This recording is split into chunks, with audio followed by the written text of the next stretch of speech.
So let's start with good morning, everybody. I said good. I said everybody. Good morning, everybody. Good. That's a little better. So thank you for being here on this. I'm told it's Black Friday today. Is that right? So thanks for being here rather than out there. So, ladies and gentlemen, beyond tolerance, what lies beyond tolerance? What's the space on the other side of tolerance? Is it a breaking point? Is it a bursting of the dam when you feel that I just can't put up this pretense anymore? I'm tired of being politically correct. I'm tired of having to pretend that I don't have any concerns or any fears in case I get branded a racist or a xenophobe or any of the other phobics. Can I not just curl up in my post-truth blanket and enjoy my expertophobia? Is that a word? Fear of experts. So is that what lies beyond tolerance? Or is it the space, one of mutual understanding, one of appreciation where someone's coming from?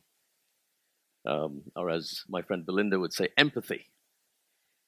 Is it a suspension of judgment? Or is it a proactive seeking of diversity?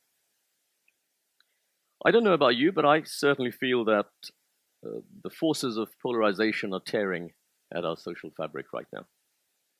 And sure, some of the sources of stress are very real. Economic, demographic, technology challenges, the fourth industrial revolution even. But some of the others are man-made.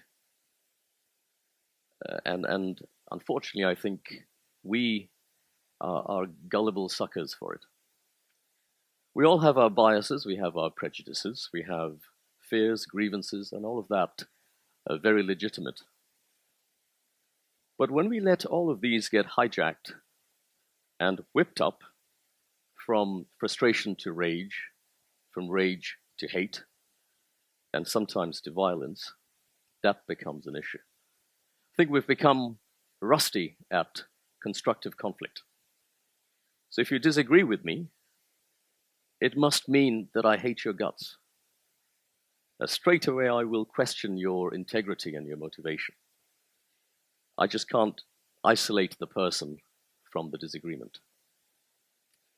I also can't separate or compartmentalize the issues of disagreement.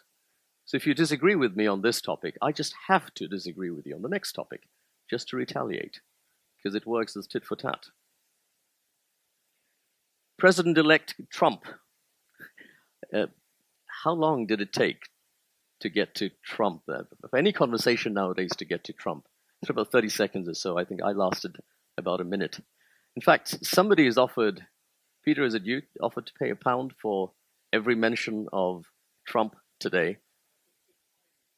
I see. So whoever mentions the word Trump pays £10 to a charity today. So I'll pay my £10 with this one. President-elect Trump. 2 tweets from him recently, if anyone's been following. So first one, the cast and producers of Hamilton should immediately apologize to Mike Pence. Nothing wrong with that. The other one, I cancelled today's meeting with the New York Times when the terms and conditions of the meeting changed. Again, nothing wrong with that. Except that he had inserted 2 clauses into each of those. So the first one read, the cast and producers of Hamilton, which I hear is highly overrated, should immediately apologize to Mike Pence. The second one says, I cancelled today's meeting with the failing New York Times. It wasn't failing 5 minutes ago when the meeting was still on. But in both cases, the descriptive clauses don't really, they might be true, but they don't add to the argument. The only purpose is to attack and denigrate the subject of your conversation. But don't laugh too loudly. I don't think this is an aberration. I think you and I do it all the time. And there are real consequences to that. Closer to home, Brexit and some of the parts of that debate, fears around migration, homophobia, bashing of judges that you don't agree with, or even generalized bashing of certain professions and those apparently evil but unnamed big corporations that we like to talk about. The license for all forms of generalized hate, religious, secular, right-wing, left-wing, they all come from the same place. So today we'd like to see which of these possibilities lie beyond tolerance. And I'm extremely excited about the distinction and the sheer variety of the speakers that we'll hear from today. Education, business, academia, arts and entertainment, politics, media, social media. We really need to bring in as many perspectives to bear as we can. And what outcome are we looking for? Well, I'd like to know a couple of things. Can we stop ourselves as individuals from succumbing to some of the emotional triggers of polarization? And can we as a community become more resilient to exploitative polarization? So the next time someone comes to me and says, with the language of us and them, we can say, no, we're cool. We have problems, but we're dealing with it constructively. Or the next time someone says to me, you're excluded, you don't belong here, I can point to areas where I have been proactively included and say, what are you talking about? Or the next time we read a headline in the media or social media that's deliberately designed to get my goat, hopefully I won't give them my custom. Is it all a bit too idealistic? Possible, but obviously I don't think so. Smoking was cool in my dad's generation. It's not so cool anymore now. I think our attitudes to climate change, the LGBT community has changed dramatically between the last generation and this one. And we will hear today there are real inspiring stories of real positive change taking place all over. So I'm optimistic. What lies beyond tolerance? Well, I hope it's constructive conflict. It's proactive diversity. So let the counterinsurgency begin. Thank you.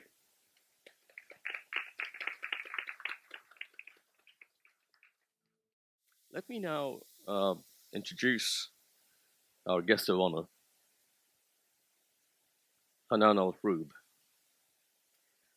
Hanan is the winner of the 2016 Global Teacher Prize. She'll be joined on stage by Ferdous Babu. Where are you, Ferdous? There, hi. Ferdous will be speaking in her own right later on in the program, but she'll be helping Hanan with the translation. Hanan grew up in the Palestinian refugee camp Bethlehem, where she was regularly exposed to acts of violence. She went into primary education after her children were left deeply traumatized by a shooting incident that they witnessed on the way home from school. Hanan embraces the slogan, "No to violence," and uses a specialist approach that she developed herself, detailed in her book, We Play and Learn. So ladies and gentlemen, Hanan Al-Hroob. Please.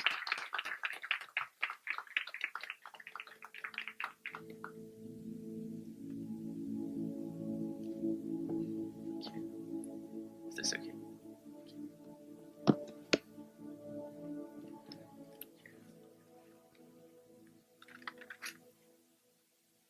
Good morning. سعيدة أني موجودة بينكم اليوم. I'm very happy to be with you today. لنحكي عن أكثر موضوع بشغل العالم كل اليوم، مش منطقة محددة بذاتها. To talk about an issue that's of a great interest to the whole world, not for a specific area. بتخيل إنه التعليم أهم وسيلة ممكن نعالج فيها كل المشاكل اللي بيعاني منها العالم كل اليوم. And I think education is the way to handle all the problems that the world is facing today. راح أحكي عن بداياتي. I'm gonna talk about my beginnings. طبعا ولدت في مخيم اللاجئين الفلسطينيين. I was born in the refugees camp for Palestinians, وأطلق علي لقب لاجئة. and I was called a refugee. وأنا ما اخترت هذا الاسم. It's a name that I didn't choose, لكن دفعت ثمنه غالي. but I paid a very high price for it. وكانت حياتي مليئة بالمعاناة والألم. And my life was full of suffering and pain. ما بتذكر إني في يوم من الأيام كنت طفلة أو عشت طفولة. I don't remember that in my life I have experienced childhood or being a child.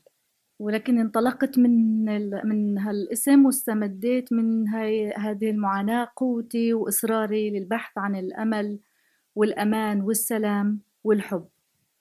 But I started from that name and I went on my journey in search of peace, love, security, and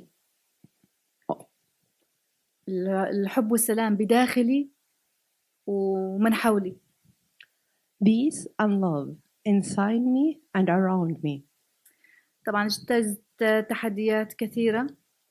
I have overcome a lot of obstacles and challenges.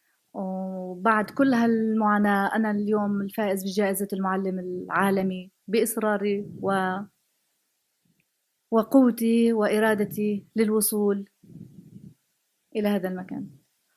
And after all this struggle, today I'm the winner of the Best Teacher Award with my determination to get to where I am now.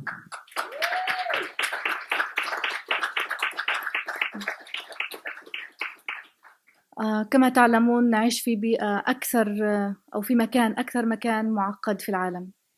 As you might know, I lived in the most complicated area in the world. والعنف اللي بنواجهه من الاحتلال الإسرائيلي موجود كل يوم وبيعانوا منه أطفالنا بشكل مباشر أو غير مباشر. And the violence from the Israeli occupation our children have to face almost every day. العنف اللي بيشوفوه طلابنا بينتقل لصفوفنا الدراسية عن طريق سلوكياتهم. The violence that our students experience is transformed into the classrooms through their behaviors. العنف بيتمارس ضدهم بشكل مباشر أو غير مباشر. يعني أنا أصغر أسير فلسطيني عمره 8 سنوات. Violence against our children could be conducted directly or indirectly. For example, the youngest Palestinian detainee is 8 years old only. تفرض الإقامة الجبرية على بعض الأطفال في بيوتهم ويمنع من الذهاب إلى مدارسهم. And some children also face obligatory residency in their homes and they are not allowed to go to their schools. من هنا انطلقت من السلوكيات العنيفة اللي بتوصل عندي للصف من تجربتي أنا الشخصية، من تجربتي مع أطفالي اللي تعرضوا للعنف، من الأطفال اللي بيجوني لداخل الصف الدراسي، العنف اللي موجود عندهم كان لازم إنه أوجد حل. And from there I started from the behaviors that our students bring to the classroom and from my experience with violence. I wanted to find a solution for all this violence. رفعت شعار لا للعنف. I started the motto no to violence. وبمنهجية نلعب ونتعلم استطعت الحد من العنف في سلوكيات طلابي. And through the methodology of we learn and we play and learn, I was able to reduce the violence in my students. أوجدت بيئة مشجعة وآمنة لطلابي في الصف بتوفر فيها السلام والأمان المفقود خارج الصف. I was able to establish an atmosphere that is peaceful and comfortable to give to my students the safety that they needed and they couldn't find outside the classroom. واستطعت إيجاد توازن نفسي عند الطلاب اللي بيجون للصف المتعرضين لصدمات من جراء العنف. I was also able to find a psychological balance for the students who come to class after they have experienced violence. بيعيشوا حياة مختلفة داخل الصف مبنية على الثقة واحترام الآخر وتقبل الآخر والتعاون والتسامح. They live in the classroom in atmosphere built on trust, self-confidence, acceptance for other people, and tolerance. الأطفال اللي بيتعرضوا للصدمات بحاجة لرعاية خاصة، وأول أكثر شيء مهم لإلهم معالجتهم نفسيا من آثار الصدمات قبل ما نقوم بتعليمهم، أهم من تعليمهم القراءة والكتابة. Children who go through trauma, they need special treatment, and we need to work on the psychological side before we teach them the general education. They need this therapy more than they need to learn how to read and write. من خلال الألعاب استطاع تغيير سلوكيات وجعل حياتهم الصفية داخل الصف أكثر متعة، أكثر فرحا. أنا بحكي مرحلة الطفولة وسمتها اللعب، فهو سعيد. استطاع تدخل الألعاب في المنهاج فصار المنهاج أكثر متعة للطالب. Through playing, I was able to change the classroom atmosphere into cheerful, joyful, happy place. جميعا بنسمع عن السلام وكل قادة العالم بيحكوا عن السلام. We all hear about peace, and all world leaders, they talk about peace. استطاعت إيجاد سلام أو فرض سلام أو سلام في داخل صفي، فمش صعب إنه يكون السلام في كل العالم إذا قررنا. I was able to create and impose peace in my class. So it's not hard to find peace if we all have the will and if we decide من to. خلالكم اليوم إذا صوتي مسموع اليوم ويسمعوه قادة العالم كلهم. Through you today, if my voice can reach to all world leaders today. على قادة العالم أن يتوقفوا عن التحدث بشعارات، يكفي شعارات. World leaders must stop talking about mottos and empty words. يجب أن تتحول هذه الشعارات أفعال على أرض الواقع، وإلا لا نريد أي قائد موجود في العالم أن يتحدث عن السلام بعد اليوم. These words must be turned into actions. Otherwise, we don't want to hear any world leader talking about peace. نريد السلام أو نحيا بسلام ونعيش بحب. أينما يوجد الحب يوجد حياة. We want شكرا peace. لكم. We want peace. We want to live in peace and love. Where is peace and love, we can live together. Thank you so much.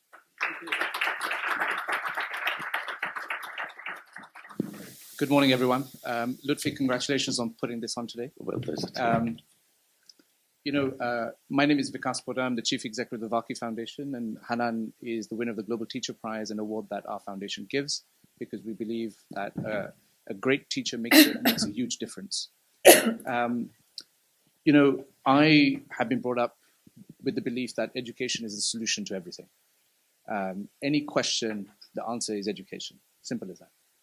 When we face, when we've seen the news about the Garissa attack in Kenya, where a university has been attacked and hundreds of students have been butchered, when you see the tragedy of the Boko Haram in Nigeria, when you see what's happening in northeast India, when you see what's happening in Pakistan, every single moment, every single opportunity, education is the answer. That is the fundamental belief that I've been brought up with. But yesterday, these foundations were shook. We hosted a roundtable with 3 of the kids from what is called the Calais jungle in London. It was the first time they were speaking about their education journey. And what they were expressing and how they were talking made me very ashamed and very embarrassed, and actually made me think, well, is education the antidote towards all this, this move towards intolerance?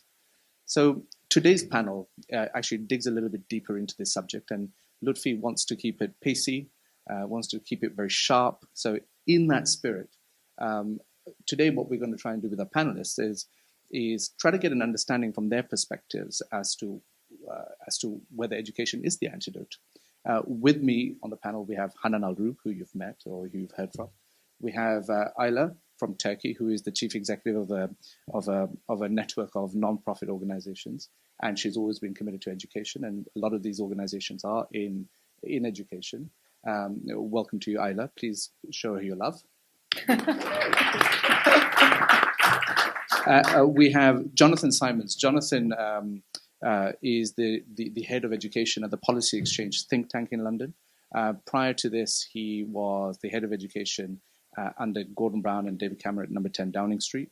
And I suppose I'm going to start with him.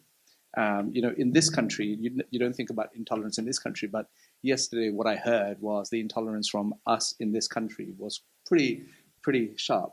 I apologize for putting such provocative questions, but it's to flesh out, the meat in this discussion. Jonathan, it has been known. I'll hand you the mic. Okay. It has been known that actually education policy is driven from Downing Street. You are at the heart of it. Are you to blame? I'm to blame for a lot of things, but I suspect not global intolerance. I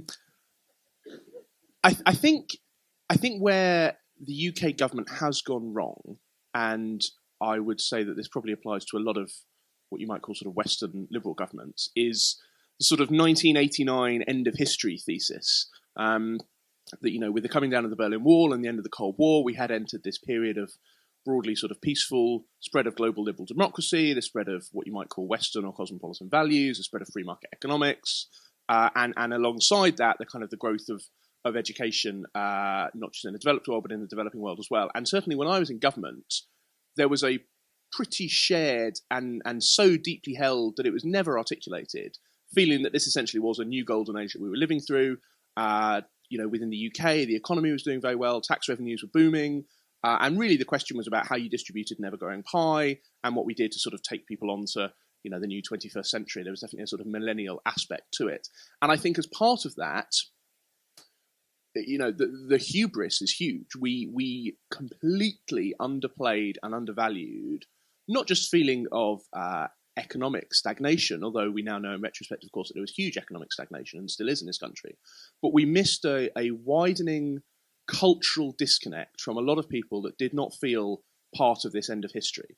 And I think that played out in education, and it played out through things like the Trojan horse.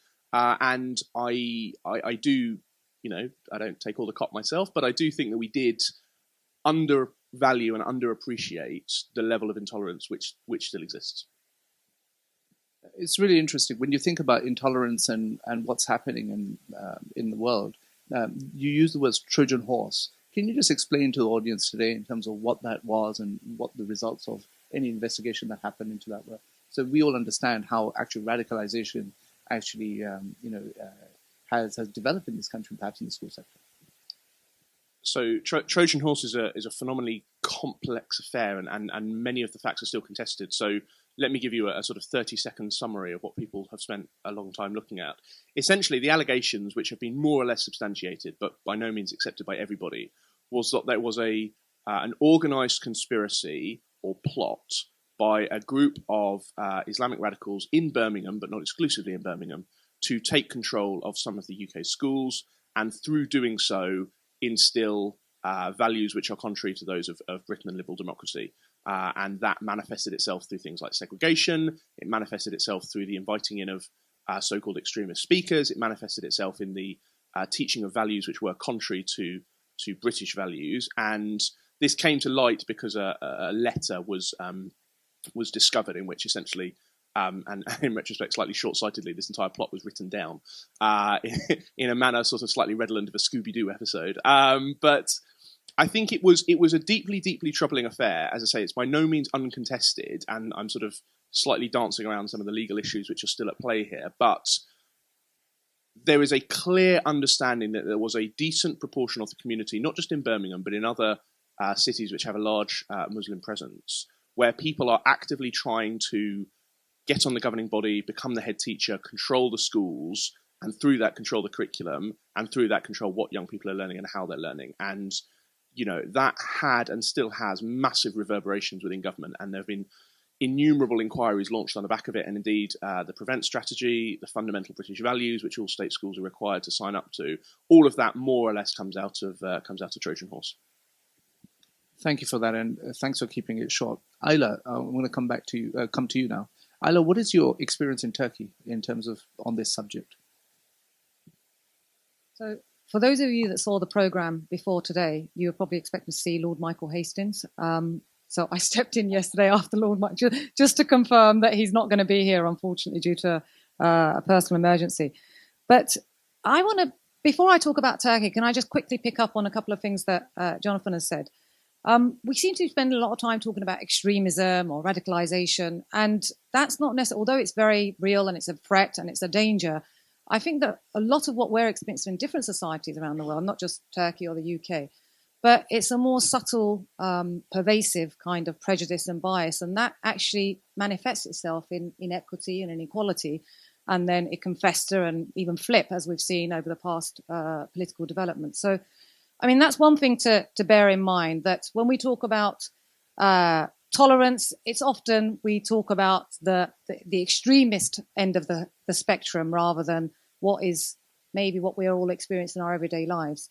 The second thing is that I'd like to pick up on is what you said at the beginning, Vikas, around education being the answer to all the world's problems. And while I've been working in the education field for over 22 years now, from early childhood right through to higher education, both non-formal and formal education, both field and the policy side, I've unfortunately come to the view, especially with the developments that I don't know if you've been following in Turkey, that education is really not the answer. Not the answer by itself. So I must underline that. It really is not the answer to itself. Education is not in a vacuum. It's not something that just happens in the classroom, and it's not something that we can just resolve in the classroom. It has to be in harmony with other forces in society, and that can mean, you know, the political system, the economic system, the justice system, etc., etc. So without going into that point further, for me, the whole notion of tolerance, it really breaks down to, or even extremism, it breaks down to like one very simple character, and that's understanding and valuing the individual and identity. Now, that might sound oversimplistic, but I don't know, if you're a young girl growing up in a very conservative, secluded society, being accepted and valued as a young girl in that community can actually mean it can be huge, and it can mean the whole changes to your life opportunities. So, final point, and then maybe I can carry on about Turkey in the second round if you like. But final point I'd like to make is about education, and education access rates have been rising across the world. We probably have higher education access in least developed countries than we've ever had in the history of our world. But the problems is not the fact that we're getting bums on seats. We are doing that. We may even be having teachers in classrooms. And for any of you that are working in the field of education, you all know that it's not necessarily about the physical inputs. It's about the quality, and it's about the content, because that content you can actually use, as we've seen in many of the extremist examples that we've been. The education can actually be used as a tool for something else entirely. I don't know. Many of you may know that there was a study done by a few people, and it's been talked about. It's been published by University of Cambridge and Chatham House, that a study done back in 2007 in Middle East and North Africa looked, and it was almost half of the jihadists there were educated, and something like 44% of them were actually engineers. So that's food for thought as well. Okay. So Turkey is obviously an interesting country at the moment, because we've enjoyed, or I've seen in my career, the enormous advances that we've been able to make in terms of educational attainment in the country.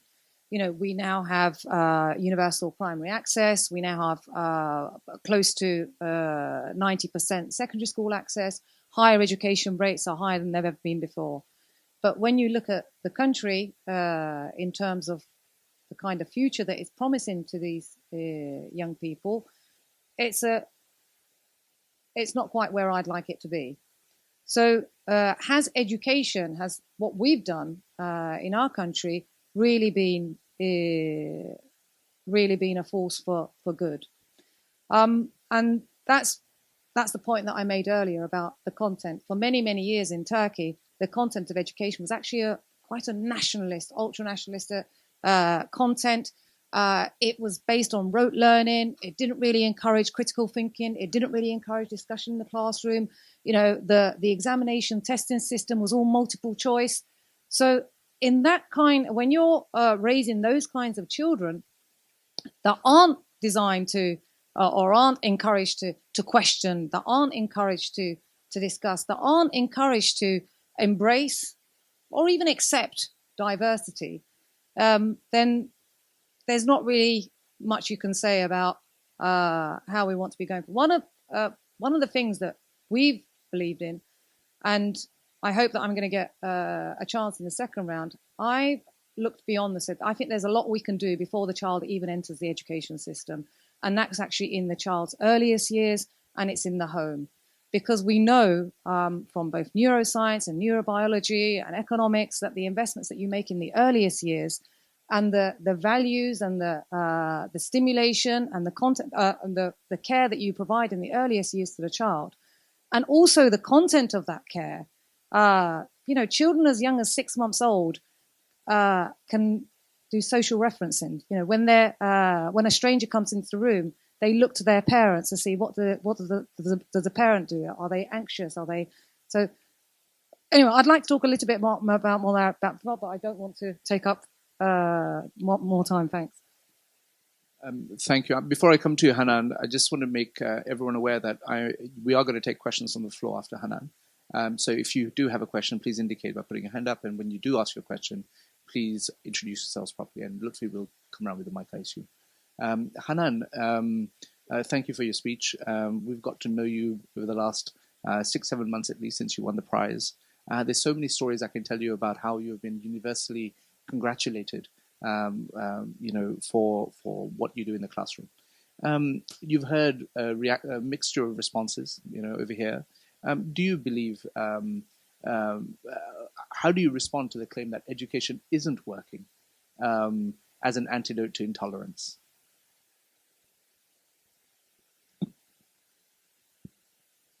شكرا بكاس. أنا بقول أنه لا، التربية ممكن تكون علاج للتعصب وعدم التسامح. Thank you. I would say no, education could be the answer or the treatment for extremism. لأنه الطلاب بعيشوا زهرات عمرهم وبدايات تشكل وعيهم وقيمهم في السنوات اللي بيقضوها في المدرسة ولاحقا في الجامعة. Because the children live the years where they start to build their personalities in the school and later on at universities. المدرسة بمنهاجها العلني والخفي هي اللي بتصيغ الطالب قيمه ومعارفه وسلوكياته وتوجهاته. So the school, through the educational curriculum and other activities, has a huge influence on the child personality and behavior. لكن هون بدنا نحكي عن مضمون الكتب اللي بتلقاها الطالب والمدخلات اللي ما بنستطيع أحيانا السيطرة عليها. But here we need to talk about the topics in the school books and the things that we can't change because it's already in the books. مثل توجهات المدرسين، ميولهم الدينية والسياسية أو قناعاتهم، الأنشطة اللامنهجية، الصور، مضمون المسرحيات اللي بتنظمها المدرسة. Also, the teachers' ideologies and beliefs, which could be religious or political, in addition to the extracurriculum activities, the plays that the school can arrange for the children, for the students. فبنعتبر إنه هذا كله منهاج خفي في كثير من الأحيان بيأثر أكثر من المنهاج الرسمي المتمثل بمضمون الكتب المدرسية اللي بتشرف عليها الدولة. We consider this as an invisible curriculum and it also influences the children beside the curriculum that the school have control over. برأيي التربية ممكن تكون علاج للكثير من الأمراض الاجتماعية، ليس فقط عدم التسامح والتعصب، بل أكثر من ذلك، لأن التربية ممكن بتعد مواطن فعال ومشارك في مجتمع وبيحمل قيم مدنية وإنسانية. In my opinion, education can be a treatment not only for extremism and radicalization, it could be the answer for further social problems because it prepares the person with their values. You can keep the mic. What is working from your classroom perspective? Unlike Jonathan, who works in Whitehall and Westminster, Ayla is an NGO leader. You're actually different in the sense that you're in a classroom, you teach kids on a daily basis, and you've taken time out to be here with us today. But what does work and what doesn't work?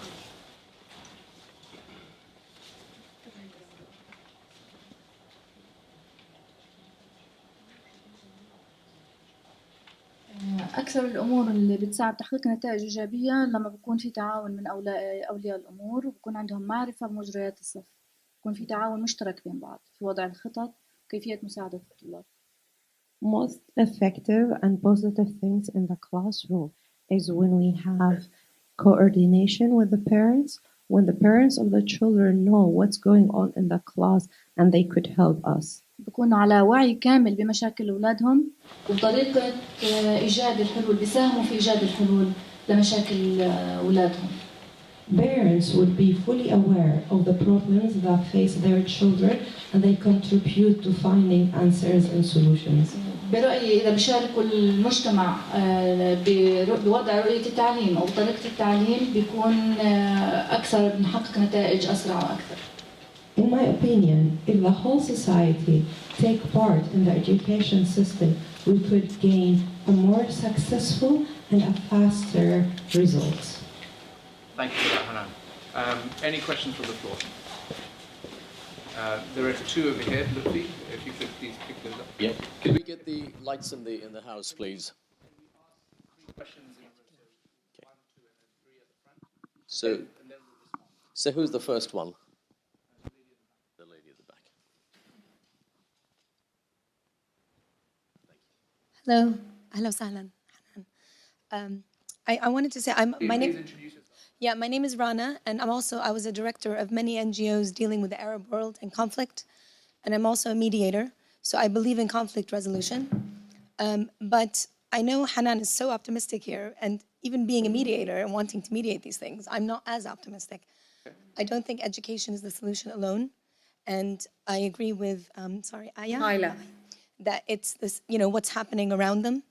And if you're, how can you expect, in a way, the person who is the underdog, who's continually being beaten to the ground, to still be the sort of peaceful one and trying to initiate peace? You need the stronger party to come in and want to resolve the conflict. Do you have a question? Yes. My question is, do you believe you can solve sort of, apart from education, political situation through mediation? Okay, great question. Second one. Over here in the middle. The gentleman here. Okay, we'll go over there. Lutfi, the third one's over here, please, in the middle. Right. Hi, my name is Matteo. I used to be a teacher. Now I'm a life coach and leadership trainer. My question was, how do you deal with, you mentioned getting in early with family. So presumably there's an element of the parents' tolerance rubbing off on the kids themselves. So it's not as easy as molding the kids. You also have to convince the parents that it's worth it. In the United States, there's been a lot of studies on the backfire effect. Trying to educate people, for example, around vaccines, actually cause them to believe against them even more. How do you deal with the backfire effect on parents who might actually become even more ideological? Even more ideological after you try to convince them. Great question, thank you. Third one over here, please.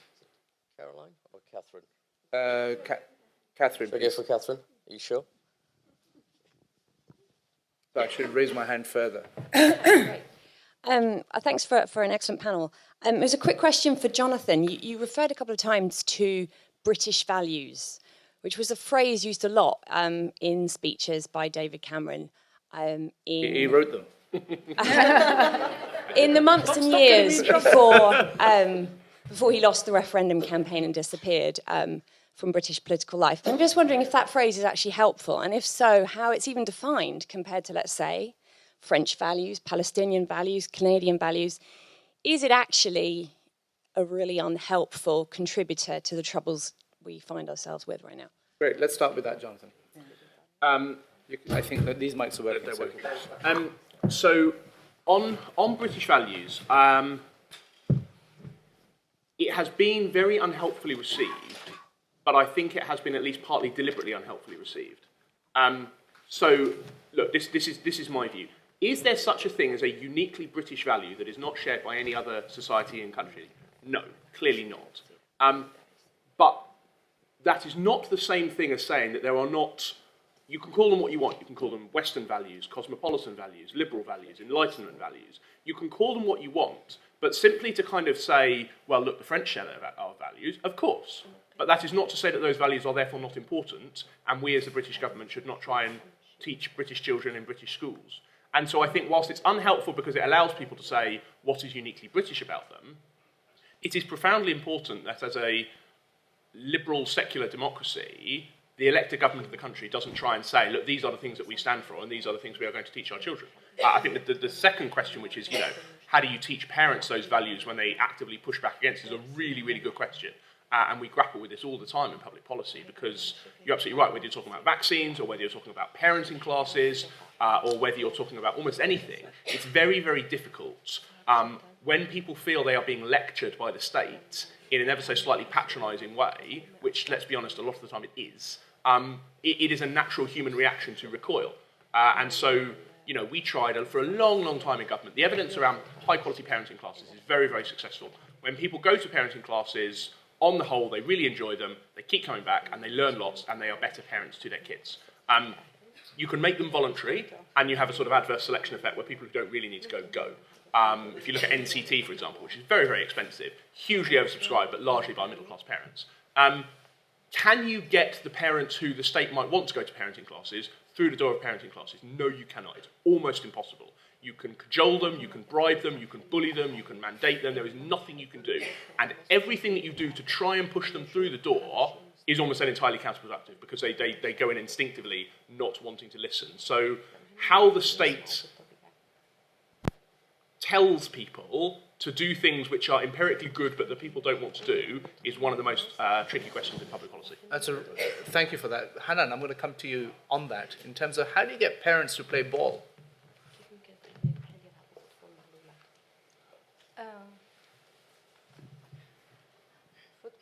No, not football.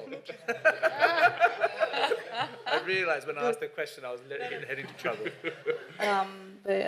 بالعادة أنا وإشي أساسي بعملي لازم يكون في دور لأولياء الأمور معي. يعني أنا بقوم بتربية أولياء الأمور بالتوازي مع تربية الطلاب. In my work, there is an important role to the parents. So what I do basically is educating the parents at the same time that I'm educating their children. لتحقيق نتاجات بوضح المشكلة لولي الأمر فهو عليه إنه يختار إما بتعاون معي أو إنه ابنه بده يضل عنده هذه المشكلة فهو بضطر يختار إنه يتعاون معي. In order to reach the results, I explain to the parents what the problem is and they have to face the choice. Either they cooperate and we help the child or their children will grow up having the same problems. بصطدم بعائق أكبر عائق بواجهني لما بكون في اختلافات في السياسة في التوجهات السياسية. And my biggest problem and a challenge when we have political differences with the parents. Thank you for that, Hanan. Ayla, I have a lot to say on this subject. You have exactly 90 seconds. So can you pick the first question, which is to do with mediation in particular, please? But please let me talk to you afterwards because we've had over 20 years of parenting experience and I don't actually agree. We have been able to reach the most hardest to reach for 12 to 25-week programs. and it's been hugely successful. So there is a way that there are different techniques that you can use to engage those that need this the most. In terms of mediation, yes, I think there is a huge role that can be played. And as a leader of an NGO, we've seen multiple challenges in Turkey over the past 20-odd years. But for me, a turning point was a number of years ago when I spoke to a very prominent NGO leader, someone that I hugely respected, and she was in tears. And I said, "What's wrong?" She said, this young girl that I'd been working with for so many years, I'd been supporting her family, I'd given her scholarship, the NGO had given them scholarships, she'd gone to university, and second year of university, she decided to cover up. And she was in tears. She was a liberal, secular NGO leader. And I said, "But why are you so upset?" She said, "But that's exactly what I didn't want her to do." I said, "But shouldn't you be glad that you were able to enable her to make her own choice, if that's the choice that she made, and that's the one that she thinks is good for her?" Aren't you? And she wasn't, because she was although she was trying to promote tolerance, she was so intolerant of herself, and she wanted to impose her own worldview.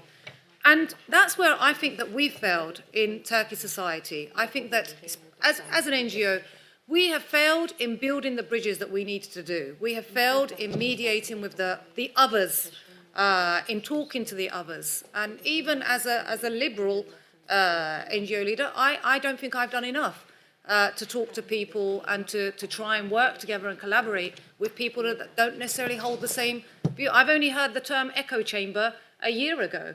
And it seems that we have been living in our own echo chambers for much, much longer. So, yes, there is so much more we can do on that. Well, thank you all so much for joining me on this panel and for Lutfi for organising this. I imagine that over the coffee break there may be questions to all of you. Healthy disagreement between both of you, please take it upstairs. Please join me in thanking the panel.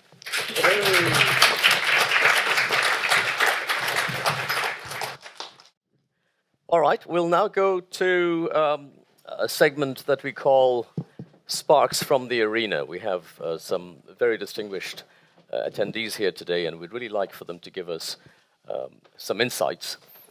They're sparks, they're meant to be a minute or two, and we'll follow that up with some insight blasts, and these are 8-minute, 10-minute talks about various perspectives. So I'm hoping the pace will really pick up and we'll get a lot more participation from you in this. So we'll start with thank you so much for this.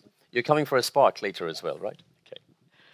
So for the first spark, which will be over here, allow me to introduce probably my oldest friend here in the audience, Catherine Tomlinson. Catherine and I went to school together.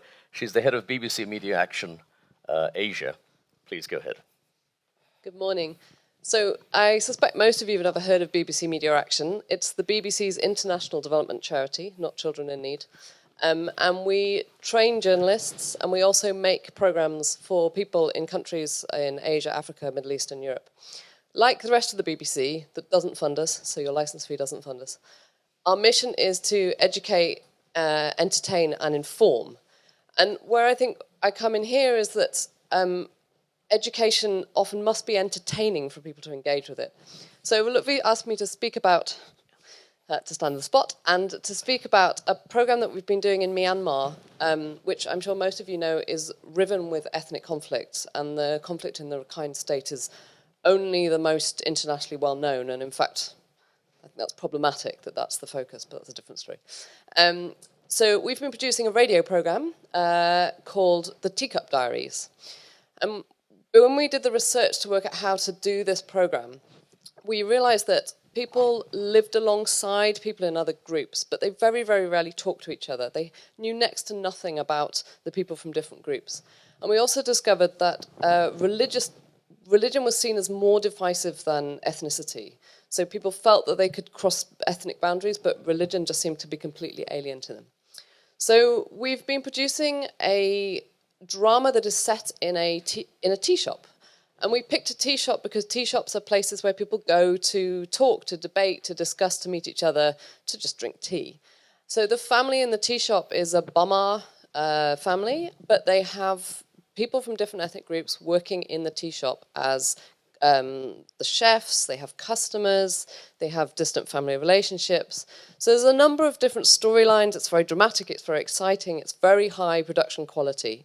It represents to people in Myanmar life in Myanmar. And if any of you know anything about the media of Myanmar, there is very little representation of reality for most people. So that in itself is brilliant for the Myanmar audience. And that's one of the learnings from our evaluative research, that people engaged with this educational program because it's entertaining and because it reflects their lives. The second thing we discovered from our evaluative work is that people really did start to understand the other from listening to an entertaining program. So it's very deliberately not didactic, not educational in any overt way. A bit like The Archers was designed to teach people about pig farming, but they didn't realize that. They were listening to a romance and a man who was trying to build his business. But as they listened to that, they learnt about pig farming. So similarly in a lot of our programming, that's the approach we take. Education has to be entertaining. And the third thing we found was that people did actually start to learn techniques for better resolving conflicts through listening and seeing it being, or hearing it being modelled in a radio program. Thank you very much. I will not introduce Noor until after she's spoken. Here you go. Okay, good morning. Let me first introduce myself and then I will share my story with you all. My name is Noor Khalid and I'm a Palestinian refugee in Lebanon who was so fortunate to be offered a scholarship by Blue Rose Compass and UCL to pursue a degree in engineering. Well, I faced many obstacles coming here to London. It all started with my visa getting refused 3 times and me missing my first term at university. Well, BRC had to pull so many strings and put in tremendous effort to extend my entry dates here at UCL. Miss Lorna, the CEO of BRC, and my official UK guardian, Mr. Peter Lacey, had to go on Twitter war with the UK ambassador. Constructive. Until he finally responded to their emails. After my 4th attempt applying for a visa, I finally got my visa just a day before my last chance to be at UCL. That was the last extension date. So I had to travel the next morning and finally I got here to London. As challenging as it was, to catch up on all the lessons I missed, I missed 4 months of university. I finished my year with a distinction, and UCL was so impressed with the results, so they changed my scholarship from undergraduate degree to a master's degree. They extended it. And yeah, I'm in my 3rd year now. I'm also a UK STEM ambassador, inspiring young girls to become engineers in this country. And I really can't wait to graduate and start helping and giving back to my community. So, I give what I've been offered and push that to people like me. Thank you. Excellent. Well done. It's amazing. STEM ambassador for girls here in the UK. Next up is Sonia Medina. Sonia, you have a mic. This is your... Evidence shows clearly that since the 80s, inequality is rising throughout the world. And a point has now been reached where less than 100 individuals own the same wealth as the poorer half of the human population. Or expressed differently, the top 1% own the same as the remaining 99%. This trend, which continues unabated, is now slowing world growth and restricting investment in development. It is starting to directly impact the democratic process, as we have seen, and it is becoming profoundly destabilizing of the global world order. It is the root, I believe, of the backlash against climate policies around the world from the far right. A fear that embracing a clean energy future will destroy jobs and leave people behind, increasing inequality. In a post-truth world, Sadly, science and expert analysis carries less weight. But the evidence is overwhelming. Unabated climate change is a risk multiplier. It will increase the number of people affected by famines, that get sick, and that have to flee their homes. It will increase the number of children that cannot get an education. We began 2016 with the thrill of having secured one of the biggest climate wins in history, the first ever universal climate agreement. It was a fantastic example of multilateralism, accommodation of diversity, and successful dealing with constructive conflict. A global agreement that gives us the chance to get to grips with the massive challenge of climate change. But sadly, we are finished with worries about the future of America's and Europe's leadership on this issue, which has been a crucial foundation for the most progressive agenda on climate in a generation.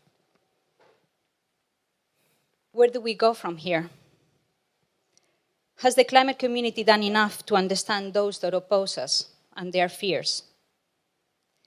Are the set of solutions to the climate challenge linked to the reversal of inequality in the world, to the values of citizenship, to the acceptance of diversity, to our ability of dealing with constructive conflict? I certainly think so. Thank you very much, Sonia Medina. So the first of our insight blasts. Would you like these two, or do you want my... No, I'll be fine with that, thank you. All right. So first of our insight blasts, I'll just let you carry on. Hi, I'm Caroline Watson, and I run a group of organisations that use participatory theatre and creative education to empower migrant and refugee populations. We also do work with leaders in corporations to look at global leadership issues. So I would like 6 volunteers to come to the stage. Could you put your hands up, please? And if I don't get any volunteers, I'll force you. We've got 1. Veronica, can we have someone else? Yes, 1. I can't see who that person is, but please come up. 4 more volunteers, please. Do you need gender diversity? Don't be shy. Yes, brilliant, perfect. If you could come up, please. Now we need men. 4. Yeah, where's the men? Come on, guys. Okay, Naif, brilliant, Naif. and Scott. Thank you so much. Okay. And if you could just pair up, please. Have we got 6? Have we got 6? We were missing 1 person. Jitesh. Caroline, would you like house lights? Are you okay with this? No, it's fine, it's fine. All right? Oh, no, he's running away. He's not coming up to the stage. 1 more person. I thought we had 1 more volunteer. Okay. Can I see? Come on. It won't be scary. Don't worry. Perfect. Great. Okay, and if you could just pair up. So maybe, I don't know, Veronica, maybe if you could come here, okay? And if you could pair up, you two together. Right, so I'm going to give each pair a relationship. Okay? And what I want you to do is to just make a picture using your bodies. You don't have to speak, but I want you to demonstrate that relationship. Okay? A relationship. So, I want you to be teacher and student. Okay? I want you to be parent and child. And I want you to be criminal and policeman. Okay? So you have just a few seconds to show us that relationship. In freeze form.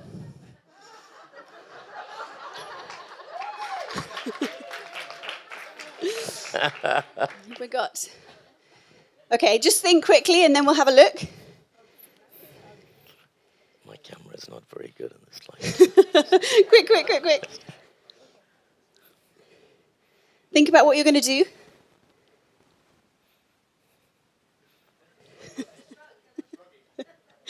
Think about it.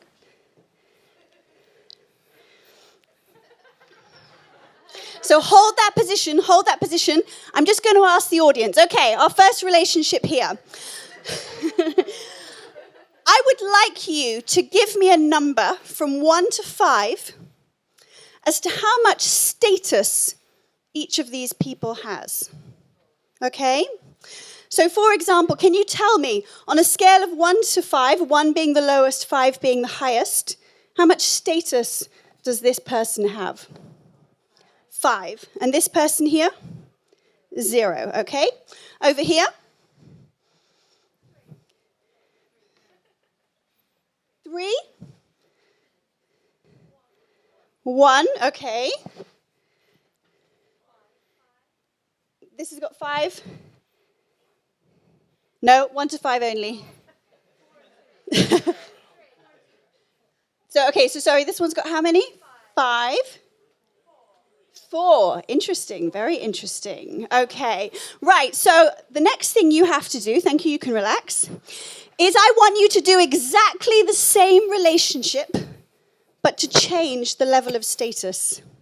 So if in this case, this person had higher and this person had lower, I want you to show a relationship where the status is reversed, but the relationship is the same. Okay?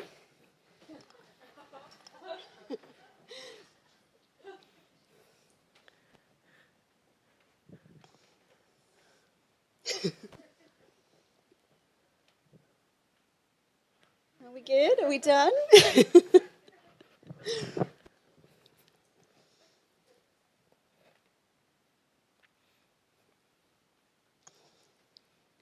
Okay, what's changed?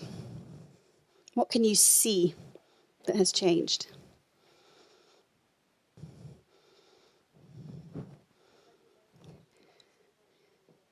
The body language of suppression, did you say?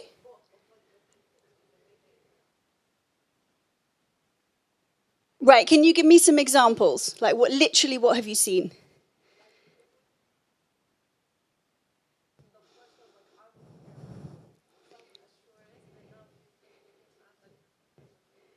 Right, okay, so she in a weaker position, even though we know this is a policeman. Right, okay. And what was it like before?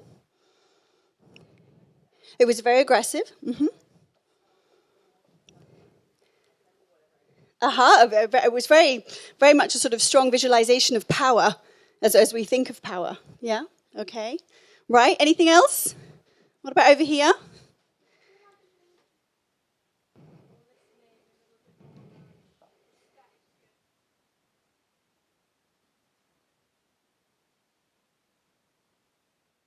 Why do you think that might be? Giving space for the other person to talk, maybe. Right. Yeah. Do you think that's to do with the relationships or just how they've shown them? Maybe how they've shown them. I don't know. How they're showing it, how they're demonstrating it. So literally, what about their body language or the way that they are standing, even things like their eye contact, what might show us that? Oh, sort of like the kind of listening like that. Right. And the kind of, trying to figure out what the other person is saying. So taking the time to listen? Yeah. Right, okay. Does that confer higher or lower status or on the same? Oh, good question. I feel like maybe on the sort of same, it's kind of giving more space for both parties to kind of level out a bit. To balance out, out. Okay, great. Thank you. Any other comments? Okay, great. Thank you very much. Thank you very much. Really appreciate that. Thank you. So this technique was a technique devised by a brilliant thinker called Keith Johnston, who in fact used to work in very, very underprivileged communities of London as a teacher. And he found it very, very difficult to keep control of his students.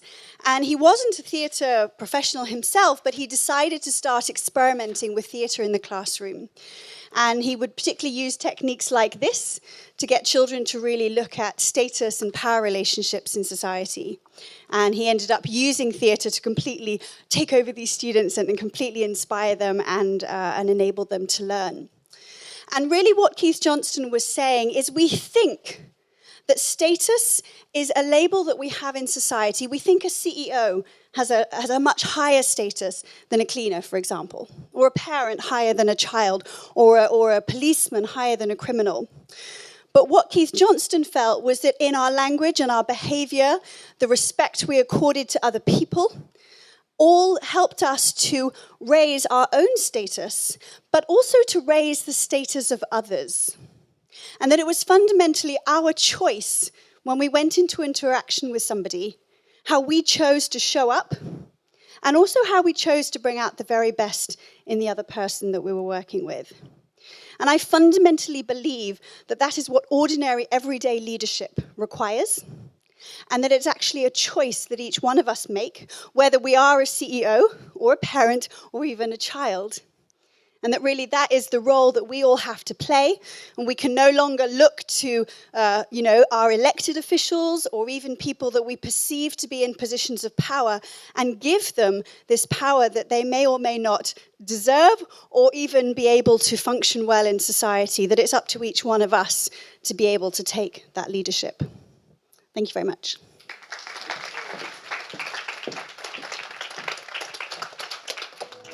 Thank you, Lutfi, and hello, everybody. My name is Scott Weber. I'm the Director General of Interpeace, and a friend of Lutfi's and a number of you in the room. Very pleased to be here on this very topical issue. I'm going to talk to you about the principles of peace building. Now, to put it in context, 1.5 billion people today live in situations of conflict. We are facing the worst humanitarian crisis since the Second World War. But when you break down the numbers, 80% of the crises that we're facing are conflict-related. Only 20% relate to natural disasters. More troubling, though, than that, is that 2/3 of those crisis situations are in protracted conflicts of 8 years or more. Now, the key question we should be asking ourselves is not how do we respond better to those crises, but rather, why aren't we resolving them in the first place? Why aren't we preventing more of these violent conflicts in the first place? In international affairs, we're much better at stopping wars than we are at building peace. 60%, in fact, of peace processes fall apart within the first 5 years, and it's closer to 80% within the first 10 years. Now, what is it? Do we not know how to build peace? Are we not applying the lessons of what we've learned? I would argue that we do know how to build peace, we're just not applying those lessons.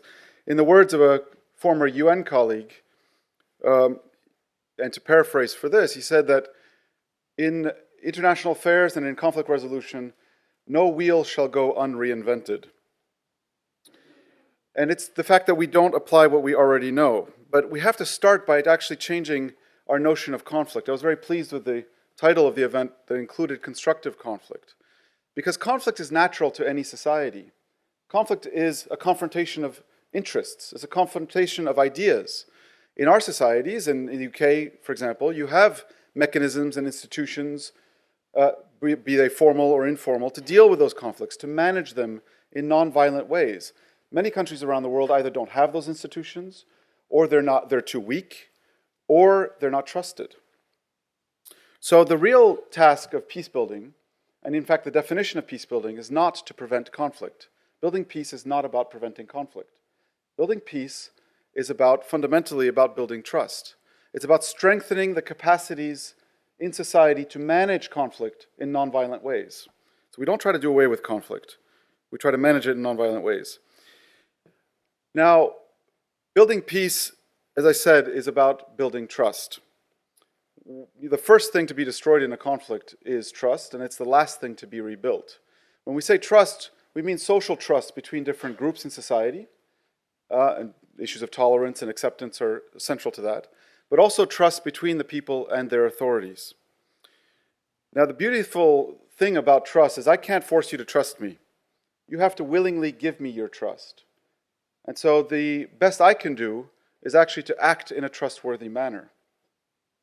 In Kinyarwanda, the language of Rwanda, they have a saying that is that we can't trust each other if we don't sweat together. We actually have to try to do something together, build something together to start trusting each other. And what we see in conflict zones where no one trusts anyone, where one group thinks the problem that divides them is A, the other group thinks the problem that divides them is B, if they can't agree on what is dividing them, they can't work together towards a solution. You have to own the problem if you want to start working on the solution. So often the starting point in peace building is to get groups to agree first on what the problem is that divides them. Then they can start the path of building trust with each other. The second lesson is that peace has to be inclusive. Most of the conflicts that we deal with, we work in 22 different conflict zones around the world. Most of them can trace their origins back in one way or another to some form of political, social, or economic exclusion, and a sense of injustice that comes from that. We worked on the truce between the youth gangs of El Salvador. El Salvador was the second most dangerous country in the world after Syria. We negotiated a truce between these youth gangs. It brought the murders down by 60% in the country. It went from number 2 most dangerous country in the world to number 44 for 2.5 years. I went to visit one of the gang leaders in a prison to ask him about why he is remaining committed to the truce, how he sees the future of the gang, etc. And he told me that the gang exists largely because society has failed. The gang represents something positive also for youth in society. It gives them a sense of belonging, a sense of dignity, an opportunity for social advancement, which is what young people are looking for all around the world. Exclusion is tearing our societies apart. I'm not going to use the the T word. I used it. 10 pounds. But across Europe, we're seeing this, across the US, but these are the same issues that I deal with in the most fragile states in the world. And therefore, I think we need to put extra emphasis on creating more inclusive societies all around the world, not just in the most fragile ones. Now, the most excluded groups in society are youth and women. Now, the problem is that you can, as we are slowly learning, with time you stop being a youth, but you don't stop being a woman. So the fundamental challenge, I believe, is actually women's full participation in society. The third lesson is that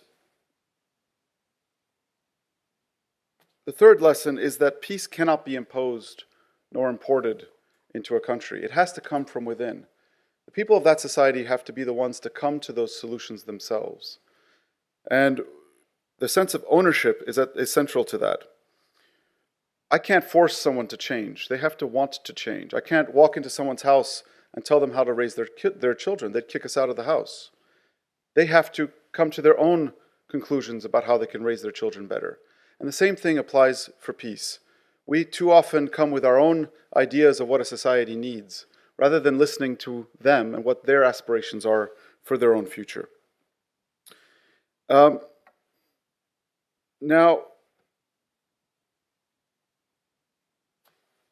I would like to end with a message of hope, because we are all bombarded in the media and in our conversations today. I just got back from Washington. Washington feels like it's a morgue right now of depression.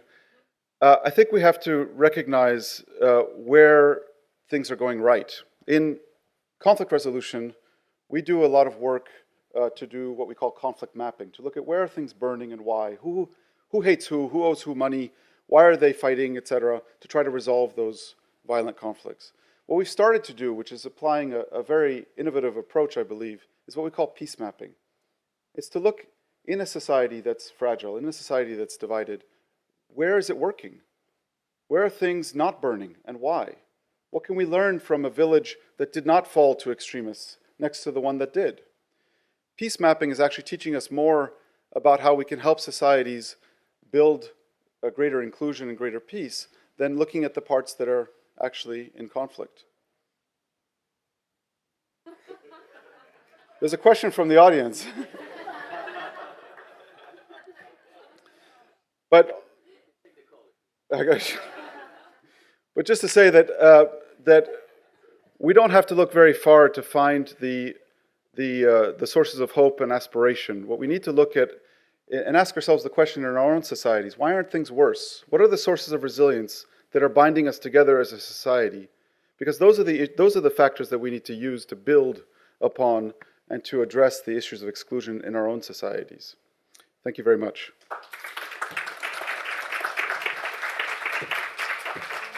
Let's move to the next Insight Blast, and really for me one of the highlights of today. Naif Al-Motawa, ladies and gentlemen. Woohoo!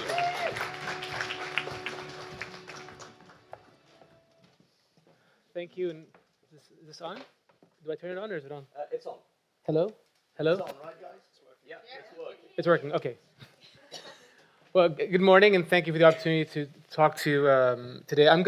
My talk is going to be a combination of kind of history, a little bit politics, try to keep it from T-word and into arts and entertainment, which is how I chose to address tolerance and intolerance. But just to give a backdrop as to why this slide is up first, one can't escape from the intolerance that's being espoused in the name of my religion. And just to go back to the Danish cartoon controversy or what happened with Charlie Hebdo, this whole idea about images in Islam and how it's against the religion, all this stuff, people kind of tend to forget that this was the second commandment that came to Moses, right? This idea of not worshiping images. And the question is, well, why have the other faiths been able to find different interpretations of this that takes it outside of the realm of conflict, whereas we're still stuck in that place?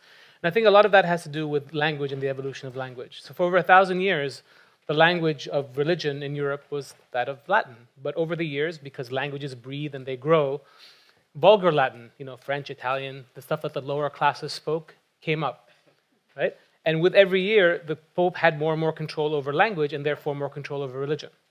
Okay, and extremism was not born with Islam. It's there in other religions. And so what happened that broke this for Europe is King Henry, who really, really, really, really wanted that divorce, right?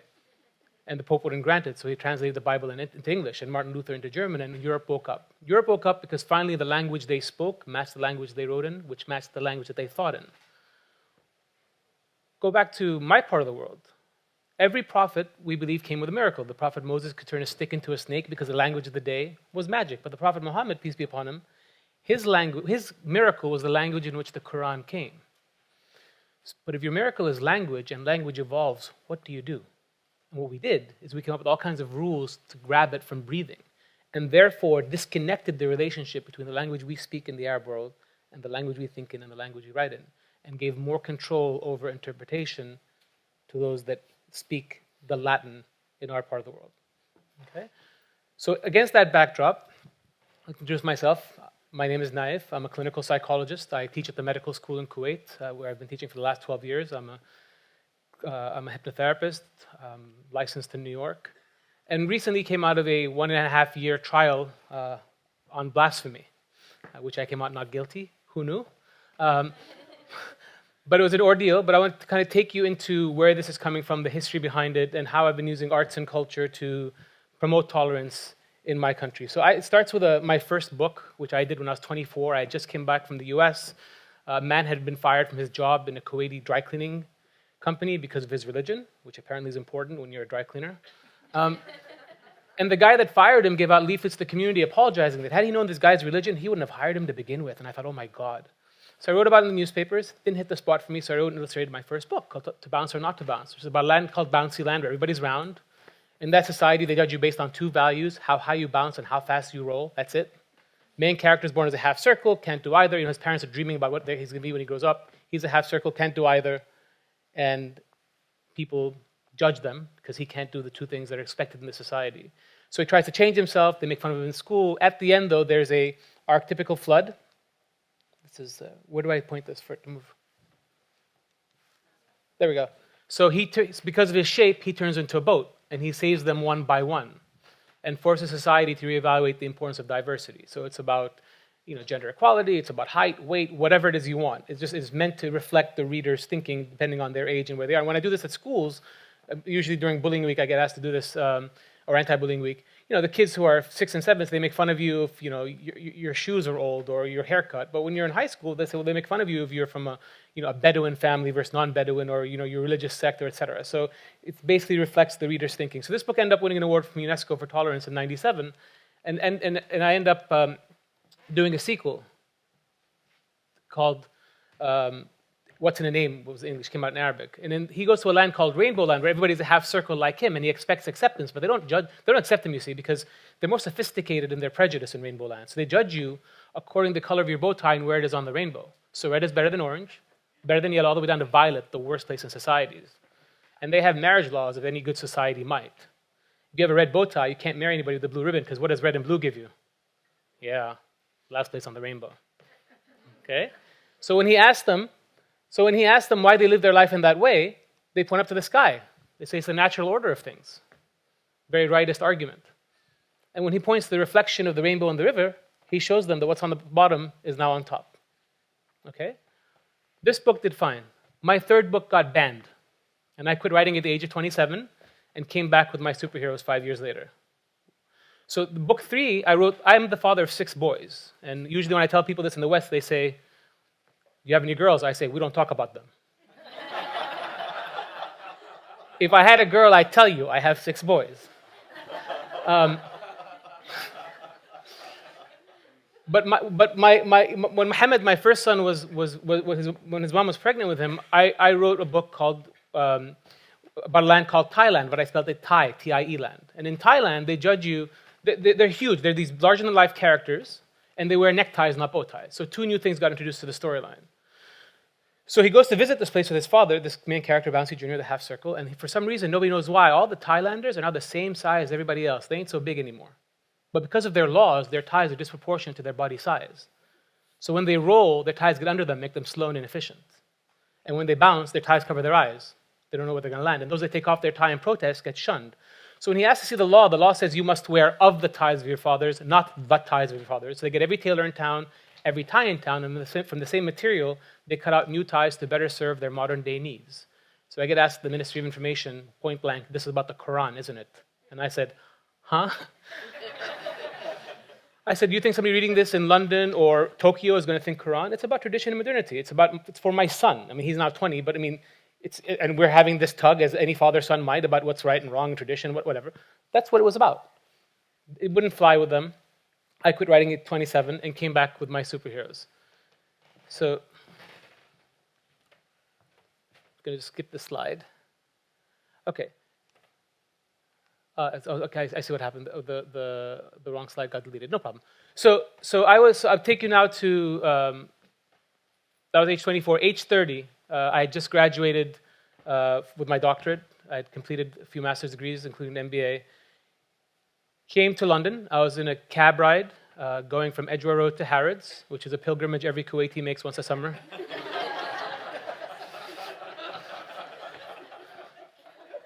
And in that cab, my sister turned to me and said, Naif, you told me that after school you go back to writing. I'd illustrate. I can't draw. You saw my circles, and my circles look like triangles. Like those were my drawings. So I said, yeah. She said, what do you think? Because she's very good. She's an artist. I wanted her to shut up. I mean, I wasn't thinking going back to writing for kids. I just did all these degrees. Didn't make sense. So I said, for me to go back now, it's got to be something that has the potential of Pokemon. Otherwise, it doesn't make sense. So she shut up. But I started to free associate, as any New York trained psychologist might. So I said Pokemon. My next thought was there had been a fatwa against Pokemon. My next thought was, my God, what's happened to Islam and who's making these random decisions for my children? My next thought was Allah or God, which according to Muslims has 99 attributes, which by the time I got to Harrods brought me full circle back to Pokemon, which is a concept of 1,000 attributes. And I had the beginnings of what became the 99, my superheroes. And I developed a pitch, and the pitch went like this. This is back in 2003. I went to my investors and I said, all superheroes are based on Judeo-Christian archetypes. So like the prophets, all the superheroes are missing their parents. Batman's parents die at 6. Superman's parents die in Krypton. Spider-Man's raised by his aunt and uncle. And all of them, like the prophets, have message delivered from above through a messenger. The prophets get it from God through Gabriel, but Peter Parker is saying in that photograph, when the spider descends from above and gives him his bite, it's Gabriel coming down. Or when Superman's parents send him to new parents in a little spaceship, this is the story of Moses on the Nile. And the reason for this is because there's a Western conspiracy. No, I'm kidding.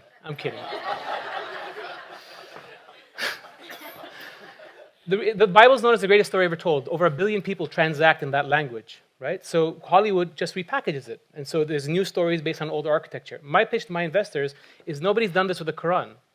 The only ones using it in the mass media are the bad guys. Let me go in, lift some storylines, secularize them, and create what became my superheroes. So I was able to raise money, and I tell people of all my accomplishments, the one that I'm the proudest of is I'm the only Kuwaiti that went to Lebanon and actually came out with money.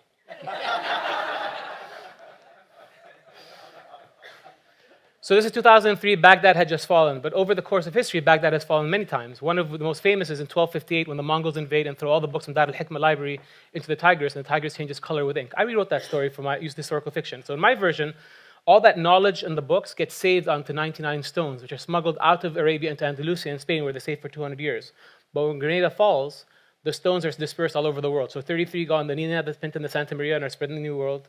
33 go on the Silk Road to China, Asia, and Southeast Asia, and 33 are between Europe, the Middle East, and Africa. And now it's 2016, and you have 99 heroes from 99 different countries, each of which having one of these attributes that God has in the Quran, which are basic human values, values that all of us share as human beings: generosity, wisdom, foresight, just basic stuff. Some of the characters: the American hero, Saudi hero. We put a Saudi and an Iranian hero on American television 5 years ago without anybody noticing, which is fantastic. From Indonesia, from the UK, etc. We got very lucky with the press.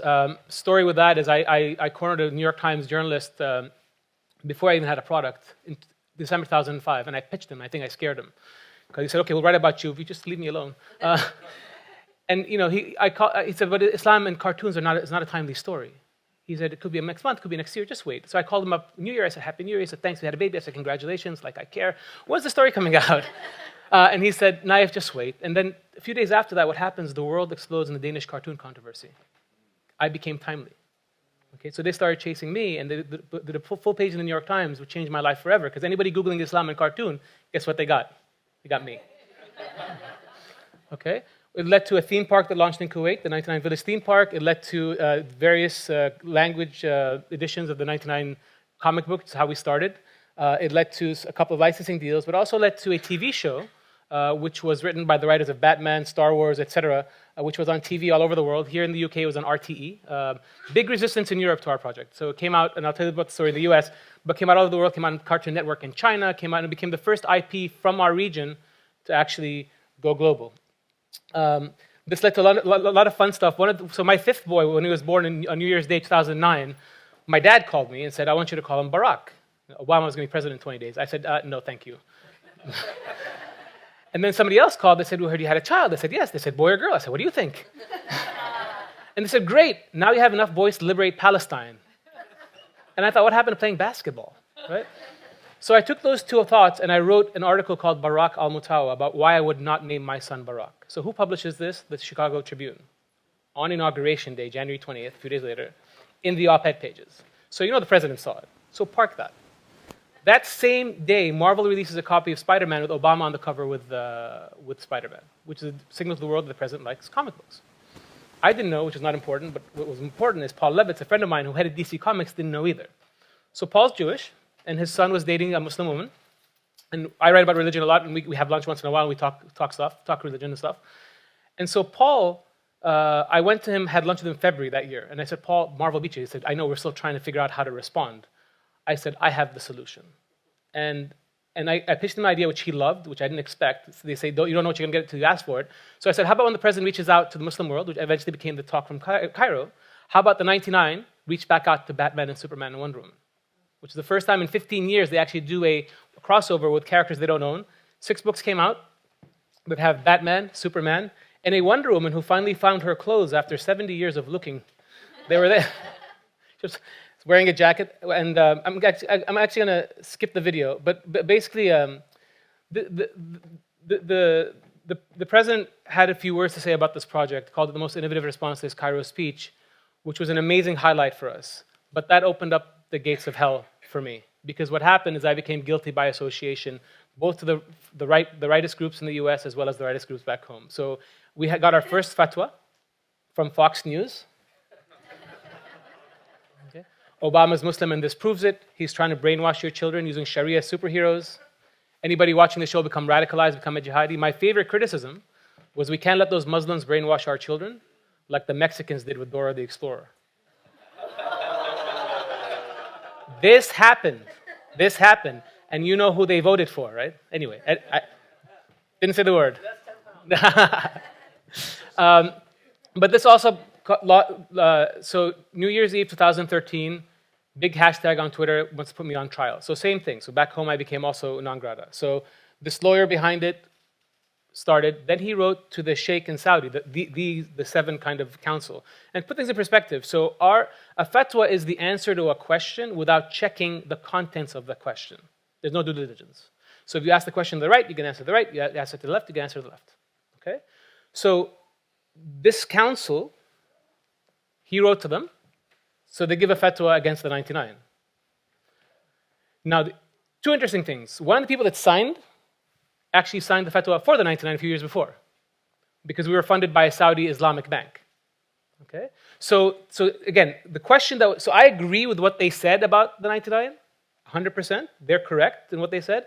The problem is it's garbage in, garbage out. What the information they were given was all lies. But this put me in a position for the first time of giving a talk, because I give talks in Saudi all the time. My wife's Saudi.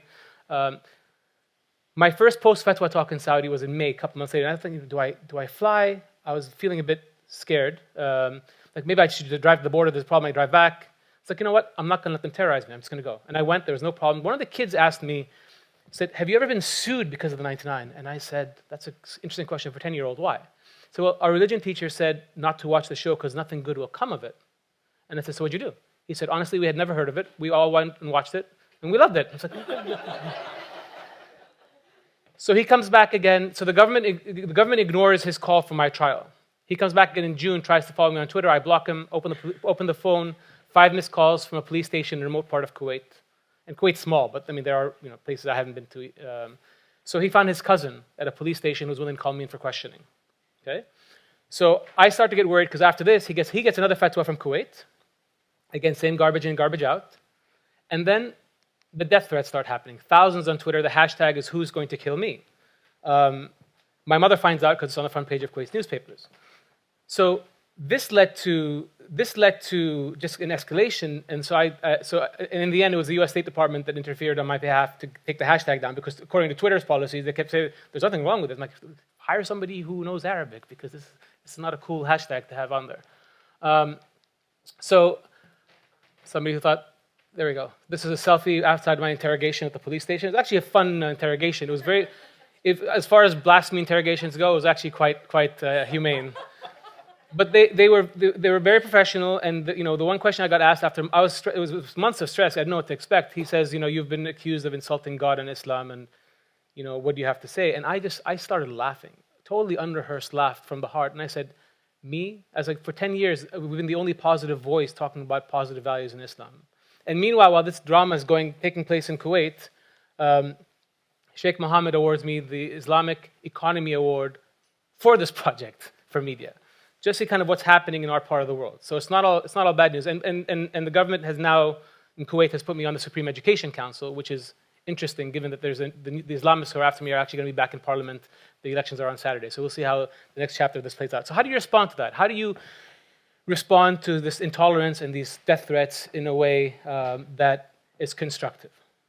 So I thought, go back to basics. Go back to my original characters. So this new book's coming out in Saudi soon. And basically, it's called Triangular Traditions. And the character, this is the land before Bouncy Land, where nobody has any bow ties. They're just circles. Okay? And they find triangles. One of them kind of goes into a triangle field and gets hurt. It pokes him. It's like, what's this? They have no idea what this thing is. And so they have a council meeting. They get together and they decide that all the boys would wear the triangles on their chins and all the girls would wear them on their heads. Okay, so that seemed like a cool tradition to start. They started that. But after a while, people weren't happy. They're like, this is itchy. This is itchy. I don't want to do this anymore. So some of them decide, let's take these off and let's see what else we can do. So they figured out by playing with the triangles, they can create bow ties and ribbons.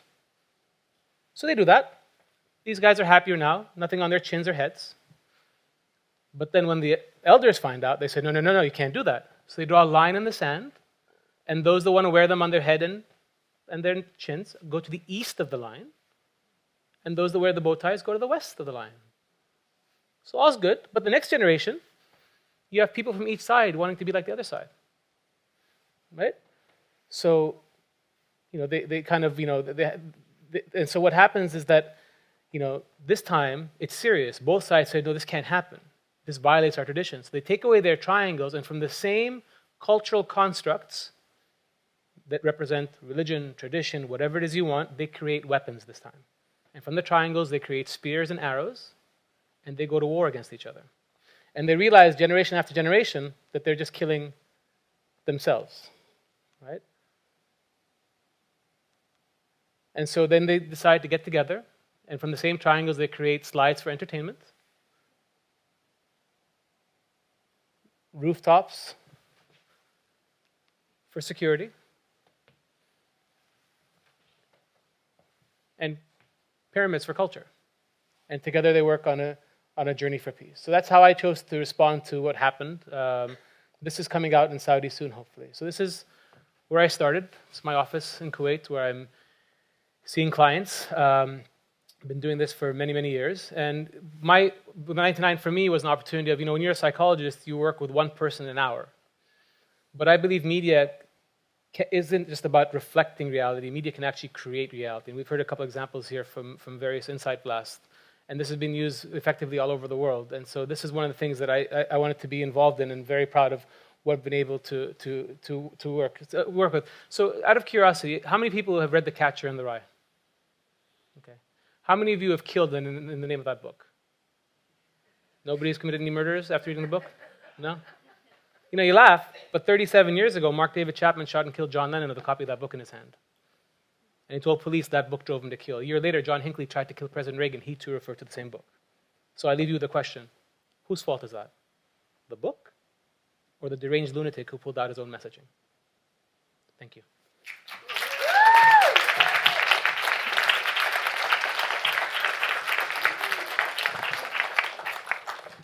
Now we move on to the second of our three panels. This is the one on the role of business. I'll let Catherine Howarth, the chair of this panel, to do the honors, please. And if the panelists would also go up on stage, please. Peter Lacey, of the Twitter fame, Lord Jitesh Gadia, Janice Lopatkin. A round of applause for the panelists. Come on, guys.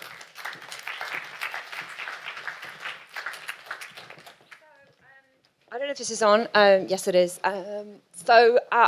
It's going to be a hard act to follow that extraordinary story, but somewhat of a happy ending there. And I hope we're going to have this session be a very positive one.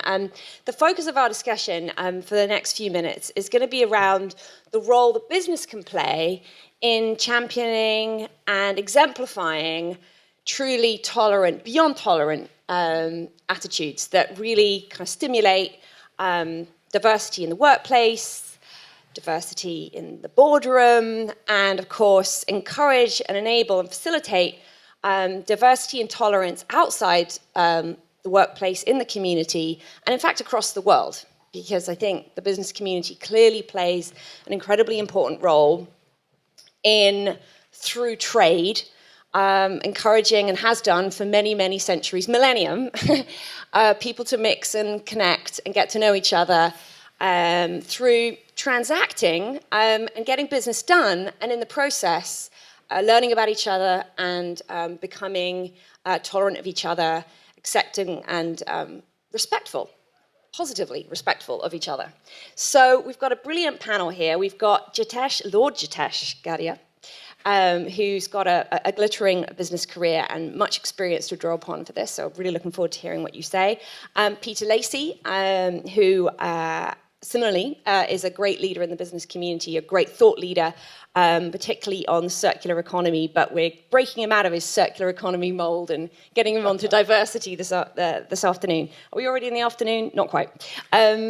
And then Janice Lopatkin, who at World Jewish Relief has been doing some amazing work to work with the business community on reaching out and employing refugees, which is a wonderful living example of the role that business can play in encouraging tolerant attitudes. So we have to be realistic. I'm not going to mention the you-know-what word, but the orange... the orange one...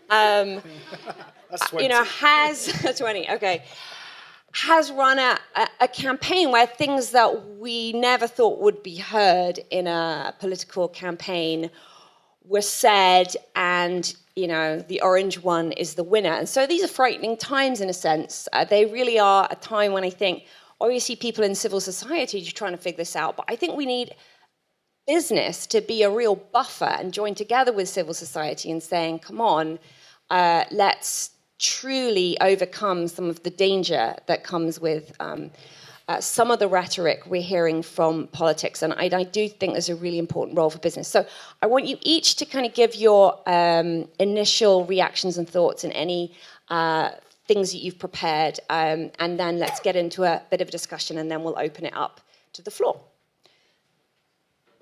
Thank you, Catherine. And firstly, can I just add my appreciation to Lutfi for organising today's wonderful event. And he challenged us to consider what lies beyond tolerance, which, in the word itself, sort of effectively implies some grudging acceptance, which, frankly, is not great. And I hope that we move beyond mutual respect to actually positively celebrating diversity.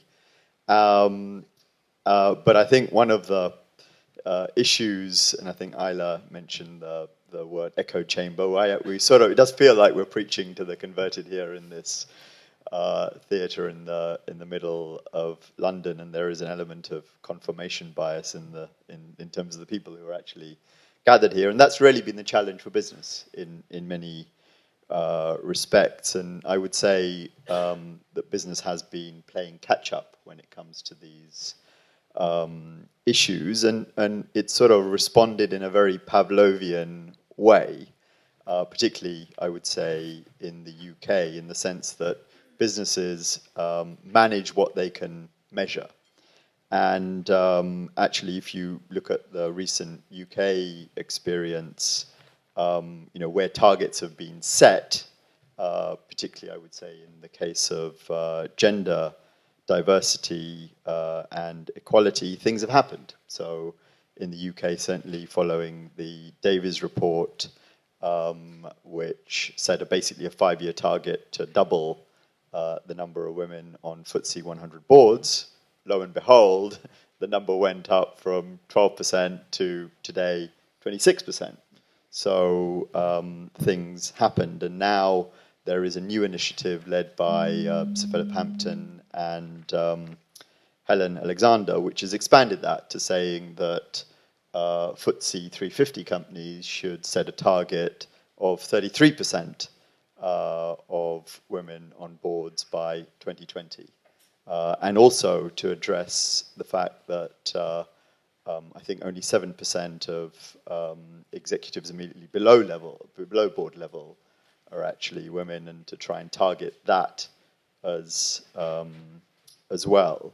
And so that has actually then creeped into or expanded into ethnic diversity. So Sir John Parker, the chairman of Anglo-American, has recently, over the summer, published a report on ethnic diversity, where I think the numbers have been sort of similarly challenging. So whilst 14% of the UK population are called people of colour, only, and that number will, by the way, grow to, it's predicted it will grow to 20% by 2030 and 30% by 2051, which will be effectively the most diverse country in Europe by that time. On FTSE 100 boards, we only have 8% and only 1.5% of UK citizens from BME communities. So he has come up with this concept of beyond 1 by 21. So by 2021, to have at least one person who is non-white on FTSE 100 boards, and for FTSE 250 by 2024. And I think this is a target and a project which is out for consultation, and will report by next year. So those of you in the room who want to contribute to what has been suggested can certainly still do so. And the irony is that all of these things have happened because actually it's elderly white men who have actually helped to make them happen, which is quite a interesting point. But it does beg the question, why do these things only happen when there are targets, when you effectively have a sort of a push rather than the pull of a positive business case? And frankly, I think that has been one of the issues that we haven't actually been able to articulate the fact and prove the fact that actually, if you do look, if your organization looks more like the customers that it's trying to serve, then you are going to be more effective. You're going to create more value. You're going to produce more financial returns. Likewise, if you look like the community you come from, you'll be able to recruit better talent. You'll be able to manage your supply chains better. There has been some evidence, which I brought along with me, that has started to do that. So McKinsey has shown that there is a diversity dividend, that the sort of top quartile in terms of most gender diverse companies are 15% more likely to outperform from a financial perspective, and those who are most ethnically diverse are 35% more likely to outperform. And I think if we can build that evidence base, then actually what will happen is that the stakeholder that is not at the party at the moment, which are frankly shareholders, they will then, I think, influence this as well, because clearly shareholders are not going to be satisfied if the companies they own are leaving value on the table. And then we will actually, through that sort of pull factor of the positive business case, I think we will also get shareholders doing their bit as well.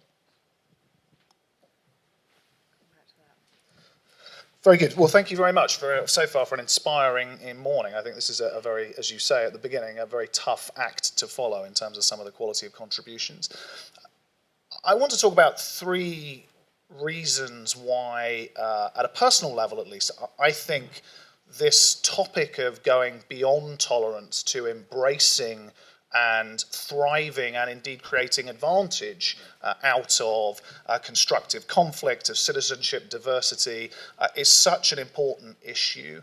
The first thing I'm going to talk about is the power of ideas and why it contributes to the power of ideas in organisation. The second is to talk about why I believe it's a capability. It's not just, I think, something that can be left to be managed as a nebulous concept or something that's on the softer side.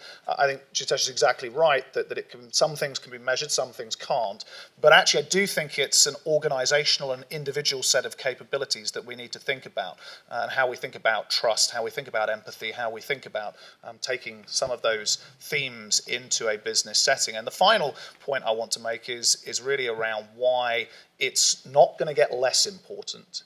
Over the next 5 to 10 years, if anything, it's going to become a critical determinant, not just of our successes of organisations, but success in society more generally. So let's start with the first one, the power of ideas. So like all organisations, global companies at the moment, this is a major focus for us, whether or not it's gender diversity, ethnic diversity, whether or not it is matching, as Jitesh mentioned, the customer diversity that you have in your marketplace, or indeed your supplier diversity, and helping to foster diverse organisations that feed into your global supply chains, or whether or not it's diversity in the workplace. And we can talk a lot about that, and I'm happy to sort of do that in the discussion phase. But the very personal view that I have is that this is just great business from the perspective of generating new ideas. As an organisation like Accenture, that's essentially what we sell. 380,000 people around the world who, there's no software, there's no real IP, it's people who are deployed to solve clients' problems. And if you come at that from a homogenous perspective, if you sit a group of people who think the same, come from the same backgrounds, linguistic, cultural, LGBT, all of those things, guess what? You come up with very traditional, very unchallenging sets of ideas and solutions. The richest teams that I've ever worked in from a consulting perspective have always had not only that diversity, but that respect for diversity and that willingness to listen to others and that willingness to take that on board and to challenge. So for me, it's actually, for something like Accenture, it's absolutely core business. We don't always get it right. We can do a lot more. We can learn from outside of the organisation. innovation, but it is as simple as that. It's competitive advantage, core business in innovation and generating new ideas. So that's one way I think you can go beyond tolerance to recognize the power and the importance. I think the second point then is about the capability. I think for those of us who spend a lot of their time, I personally specialize in working in very difficult environments in contested industries, looking at multi-stakeholder dialogues, things like oil and gas, things like mining, where actually you find real, genuine conflict. These are legal activities, but they have huge ramifications for communities, huge ramifications for those engaged in the production, for example, in this case of natural resources. And one of the things that you find, thinking of very specifically a client that we're working with at the moment in the mining sector, is that top managers typically rise to the top on the basis of having been brilliant at finance, having been brilliant engineers, having been a great marketeer, all those things that get you to the top. And then suddenly you get to the top and maybe you're in charge of a mine or a country or a region or exploration and production. And the biggest issues you face are those complex stakeholder environments and trade-offs, conversations with the regulator, conversations with your workers, conversations with local communities. And they are woefully ill-prepared in order to have that conversation. They don't have the tools, they don't have the knowledge base, they don't have the mindset. That's just one example of why I think this ability to empathize with stakeholders, being able to understand the dynamics that occur in terms of identity, self and other, and how social reflexivity, Anthony Giddens, who was previously the director here, looked very much at this sociology dynamic of social reflexivity. Understanding that dynamic as a core business skill in settings that are full of conflict is something that you need to develop, something that can be taught, or at least can be created as a learning experience in action learning, putting people in certain settings is very, very important. So it's not something to lead simply to the softer side of culture. This is something that can be ingrained in the way we think about organizations. I think the third and final point I would make about this beyond tolerance concept is that it's never going to be never going to be more important than in the next 5 to 10 years. And the reason I say that is quite specific. I think if you look at the underlying challenges that we've faced, which have really come to a head, I think, certainly in liberal, secular, capitalist, sort of advanced economies in the last 12 months. I think many of us have faced a number of real wake-up calls, even those of us who've been working on some of these issues for a long period of time. I think if you layer on top of those challenges that increasing backlash against the models that we've created in governance, in markets, the sense that globalization is under threat, that it might go into reverse unless the positive case is stated and value is clear for the many, not the few.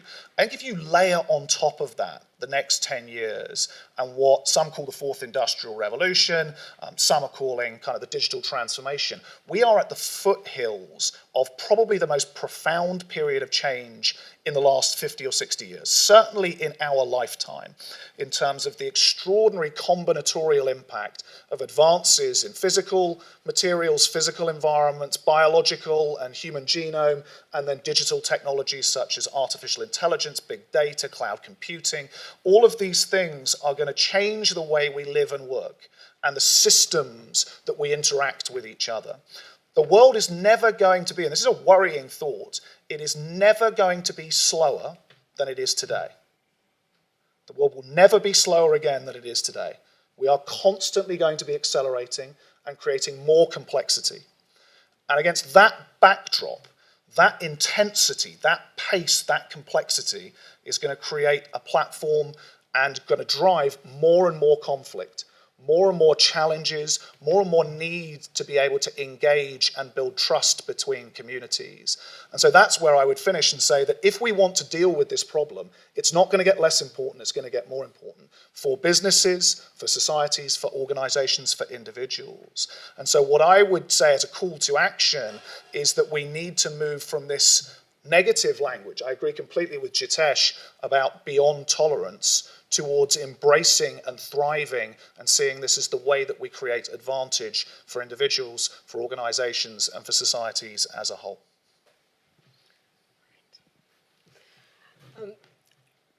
What I wanted to do is just explain to you a little bit about World Jewish Relief and the work that we are currently doing to support Syrian refugees into employment. What I'm going to be talking about is actually a very practical project that's happening at the moment and is actually, I suppose, testing our tolerance and the business community's tolerance. We are, World Jewish Relief is a humanitarian organisation, relief organisation, supported by the British Jewish community. We were established to support refugees fleeing Nazi Germany. And in our, so over the years, what we've developed is a global humanitarian program that helps vulnerable people across the world, Jewish and non-Jewish. We work in areas of disaster, so we will provide immediate shelter, food, medical care. But we also stay within those regions and we look at ways that people can rebuild their lives and create a sustainable future. One of our most recent campaigns has been to support Syrian refugees in Turkey and Greece. And that's been one of our most successful campaigns in raising money and sending over help. Now, when it was announced in 2015 that David Cameron said that 20,000 Syrian refugees would be coming to the UK, the question was, do we have a place? Is there something we can do to support people? We carried out some research and we found that the area of need that would be here is actually support into employment, because people were going to be given housing, they would be given medical care. The basic needs are met through the current scheme. But there was going to be no additional support to get people into work. And as we know, being employed is one of the best ways to successfully become part of the community that you have now found safety in. It is seen to be the best way to integrate. So we decided that people would probably need some support to do that. We have language barrier, there is the barrier around qualifications, equivalent qualifications in the UK, understanding the UK employment market, a whole range of things that we are now currently helping people to overcome those barriers. And where we're doing that is in Bradford, and we're doing it in a small project. We decided to start in Bradford because they were the first council to accept Syrian refugees. So we had a group of people who would be able to work. Now, the other point to make about this particular refugee program is, in order to come to the UK to be resettled, you have to be considered a vulnerable refugee. So we know that from the 20,000, well, we know that at least half are children, and then we know a number will have significant medical issues which will prevent them from working. But what we do know is that it's estimated that between 6,000 to 7,000 people will be looking for work. Because when you are resettled here, you are immediately, if able to work, put on job seekers allowance. And you are, in fact, obliged to work. As well as it being a helpful thing for your future and rebuilding your future, you are also obliged to work. So what we have done in Bradford is we've, as I say, taken a small group of people and we have worked with them to get them job ready. We've doubled the ESOL provision, the English language classes, because obviously that is the biggest barrier to people finding work. We've supported people through getting their qualifications verified. We've put people on MVQ courses to increase their skills. And then we've been speaking to the business community. And I'd say there are two challenges there. One for, I would say, larger employers, in order to understand potentially what this great new pipeline of talent could offer their recruitment needs. So what we've had to do is identify what are the skills, what are the kind of people that we're working with, and we work very closely to make sure we can provide the best possible candidate for businesses. But it is taking larger employers some time to, because we have only been working in Bradford for 6 months, but it is taking a little time for some of that message to get through. And I understand why. It takes a long time. Processes are a lot more complex. There are a lot more regulations and processes to go, and people to agree to go through in order to recruit from a particular vulnerable group. Small businesses have been able to take up the challenge pretty quickly, and we've actually found the people we found employment for at this point have been the smaller, medium-sized businesses who can be perhaps a little more flexible. And we've actually found that we've had to go into those businesses. We've actually had to broker jobs because I think it's understood that about 60% of the recruitment market is hidden. It's not advertised. It's word of mouth and it's networks. And obviously, the refugees that we're working with do not have those networks, and we need to create those for them. So I would say that what we would be really helpful is to understand from larger employers, how can we respond quicker to what is a fairly immediate need? People do need to work. It's a 5-year program. People are coming here, being resettled, and they want to work. And everybody we're working with in Bradford, they've worked before and they have skills. There's a great range of skills. We have people who left school at 11, some people who have dentists and architects, etc.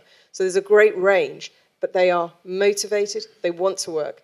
And it's how do we get larger businesses to accommodate those needs fairly swiftly. And my last point is that most of the Syrian refugees that are being resettled outside of London. So they're being housed in places where there is affordable housing. Often that goes, unfortunately, hand in hand with areas where perhaps there is some form of social deprivation. So we need to look at how do we engage maybe some of those employers that are national employers to offer some of the jobs that are available to our clients. Thank you. I think that's a fantastically practical, inspirational example, and I certainly think that every FTSE 100 listed company in the UK should be having a bit of a think about whether it can do something to employ refugees, because it's not just valuable to those individual refugees, it's about the signalling power of big business at a time when we are seeing more intolerant attitudes, more acceptance towards more intolerant attitudes, which is a really dangerous thing for any society to allow to fester.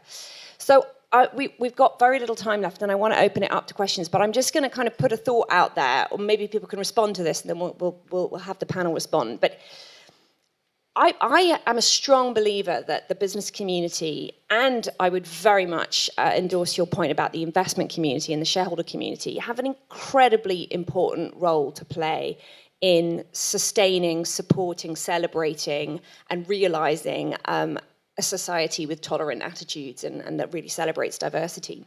But I'd also say that I think the business community, in a way, has been a bit complacent. Brexit was a heck of a shock. It's not good for business. Business don't like that. And, it's partly because people are responding to feeling a bit left behind, feeling a bit left out, and that's something that the business community can take its little share of blame for, arguably, certainly in terms of people feeling a bit economically left on the margins. And we just seen, the front pages of all the papers today are dominated by this figure that people, we've got stagnant wages now for decades. And so how can we wake business out of its slumber on this in a way that actually meets businesses' need? Because then we'll have more open trading relationships. We won't have this kind of backlash reaction, which arguably is really bad for business. So how can we embrace businesses' self-interest in a society that feels comfortable about itself, feels comfortable with others? So that's a thought to leave you with. But I want to open it up to the floor so we can have a couple of quick questions for anyone who's on the panel, or just could be questions or could be extremely short, like micro insight blasts, if you've got one down there from people in the audience. Yes. Great. Andy Wales, I work for a large consumer goods multinational. The thing I've been kind of noodling on all morning is Lutfi's challenge about insurgency, and insurgency versus incumbency. And the fact that I've worked for a number of big businesses, so many big businesses, although we do some good things in terms of communication and supporting tolerance and some of the adverts you now see around LBGT and other things, it always happens just after it becomes safe and possible, right? And very rarely do major businesses, if we've been totally honest, actually create the space for that. But of course, one of the things that business in general does have is a great opportunity for insurgency, because the continual dying and reinvention of businessing and the challenges of those who are in incumbency. And we're seeing, particularly with some of the trends that Peter raised, very big companies very challenged in terms of how we deal, just in a business sense, with insurgency. startups, people coming with very different ideas about how we serve customers. And so I guess the thing I'm trying to reflect on, and a half-formed question, is how we utilize insurgency and convene insurgency and support those who are being insurgent from kind of a brand communications perspective to promote tolerance. Is there one more? One here and then Hi. Another question about your program at World Jewish Relief. I've helped set up mentoring programs in London for Syrians, befriending and mentoring and creating partnerships in North London specifically. Have you thought about, because we mentor, because a lot of us speak Arabic, and for example, if they're Afghani, you get them an Afghani mentor within the company. Have you thought about connecting them to people of minority backgrounds within the companies themselves? There was one more on the right down the front. Yep. Hi, thank you very much. A question for Peter. You're making the business argument for the positive advantage that diversity can bring, but how do you help companies see this as a risk of not being diverse? Rather than seeing just the positive upshot of being more diverse, which requires a lot of changes to the institution, a lot of tension perhaps in change. But how do you actually make it part of their risk management system as well? One last question from here. Manuel Wachter, consultant and coach, and I focus on workplace inclusion, so how businesses can actually embrace diversity and move to a place of inclusion. What I see as a major challenge for many businesses trying to go down that route is the zero-sum game mentality, that if some people have to be brought in and included, others have to lose. So when I try to implement gender workplace equality programs, resistance from men is one of the typical reasons why this fails. And even outside businesses at the societal level, to build on your points, Catherine, we see that as well in the Brexit vote or the US elections. Those people who feel left out of the sort of macro level prosperity might be the ones sort of being desperate. So I'd be curious about what best practices you've seen about addressing this angst of people who think along the lines of zero-sum game mentality, and how businesses can, lead the way to show society at large how to manage this anxiety. So let me just say, Catherine, we have 3.5 minutes before the music will go up. So Okay. you'll need to pick which ones. Okay. Well, look, I'm just going to pass the microphone down the panel and see what people would like to respond to. Leave it quite fairly open. I think Andy makes an excellent point about, and I did say in my remarks that businesses playing catch up on this, and it's not getting ahead of the curve. I think in business terms, I think probably the example that strikes me that has been most insurgent is this, and I think people see it on the high street, this business called Timpson's, which has made a business model out of recruiting people who are coming out of prison, and almost I think we need more of those in more areas to make a sort of radical move. But I'm just going to leave you with a few examples of, I take your point about, how do we get business in a better place? But, I think in these things, there's never one silver bullet. There's going to be, you've got to build it brick by brick. And so I think there are things like name-blind recruitment, which, in your case in Bradford, you should certainly use the fact that I think there are employers representing, that employ 1.8 million people in this country that are willing to do name-blind recruitment, and you should see if you can tap into that. Another aspect which is sort of worrying around sort of gender equality is not just numbers, but also the fact that there is still a gender pay gap of 20%, and I don't know if many of you are aware that as of April next year, those companies that employ more than 250 people will be required to actually report on their gender pay gap, and I think that's another positive thing. And then there is something called a government equalities unit or office, and they have created a program called Think, Act, Report, and those of you interested in this area should go look it up, because I think that's it's a voluntary thing, but it's a very positive way of doing something about it rather than just talking about it. So much to say.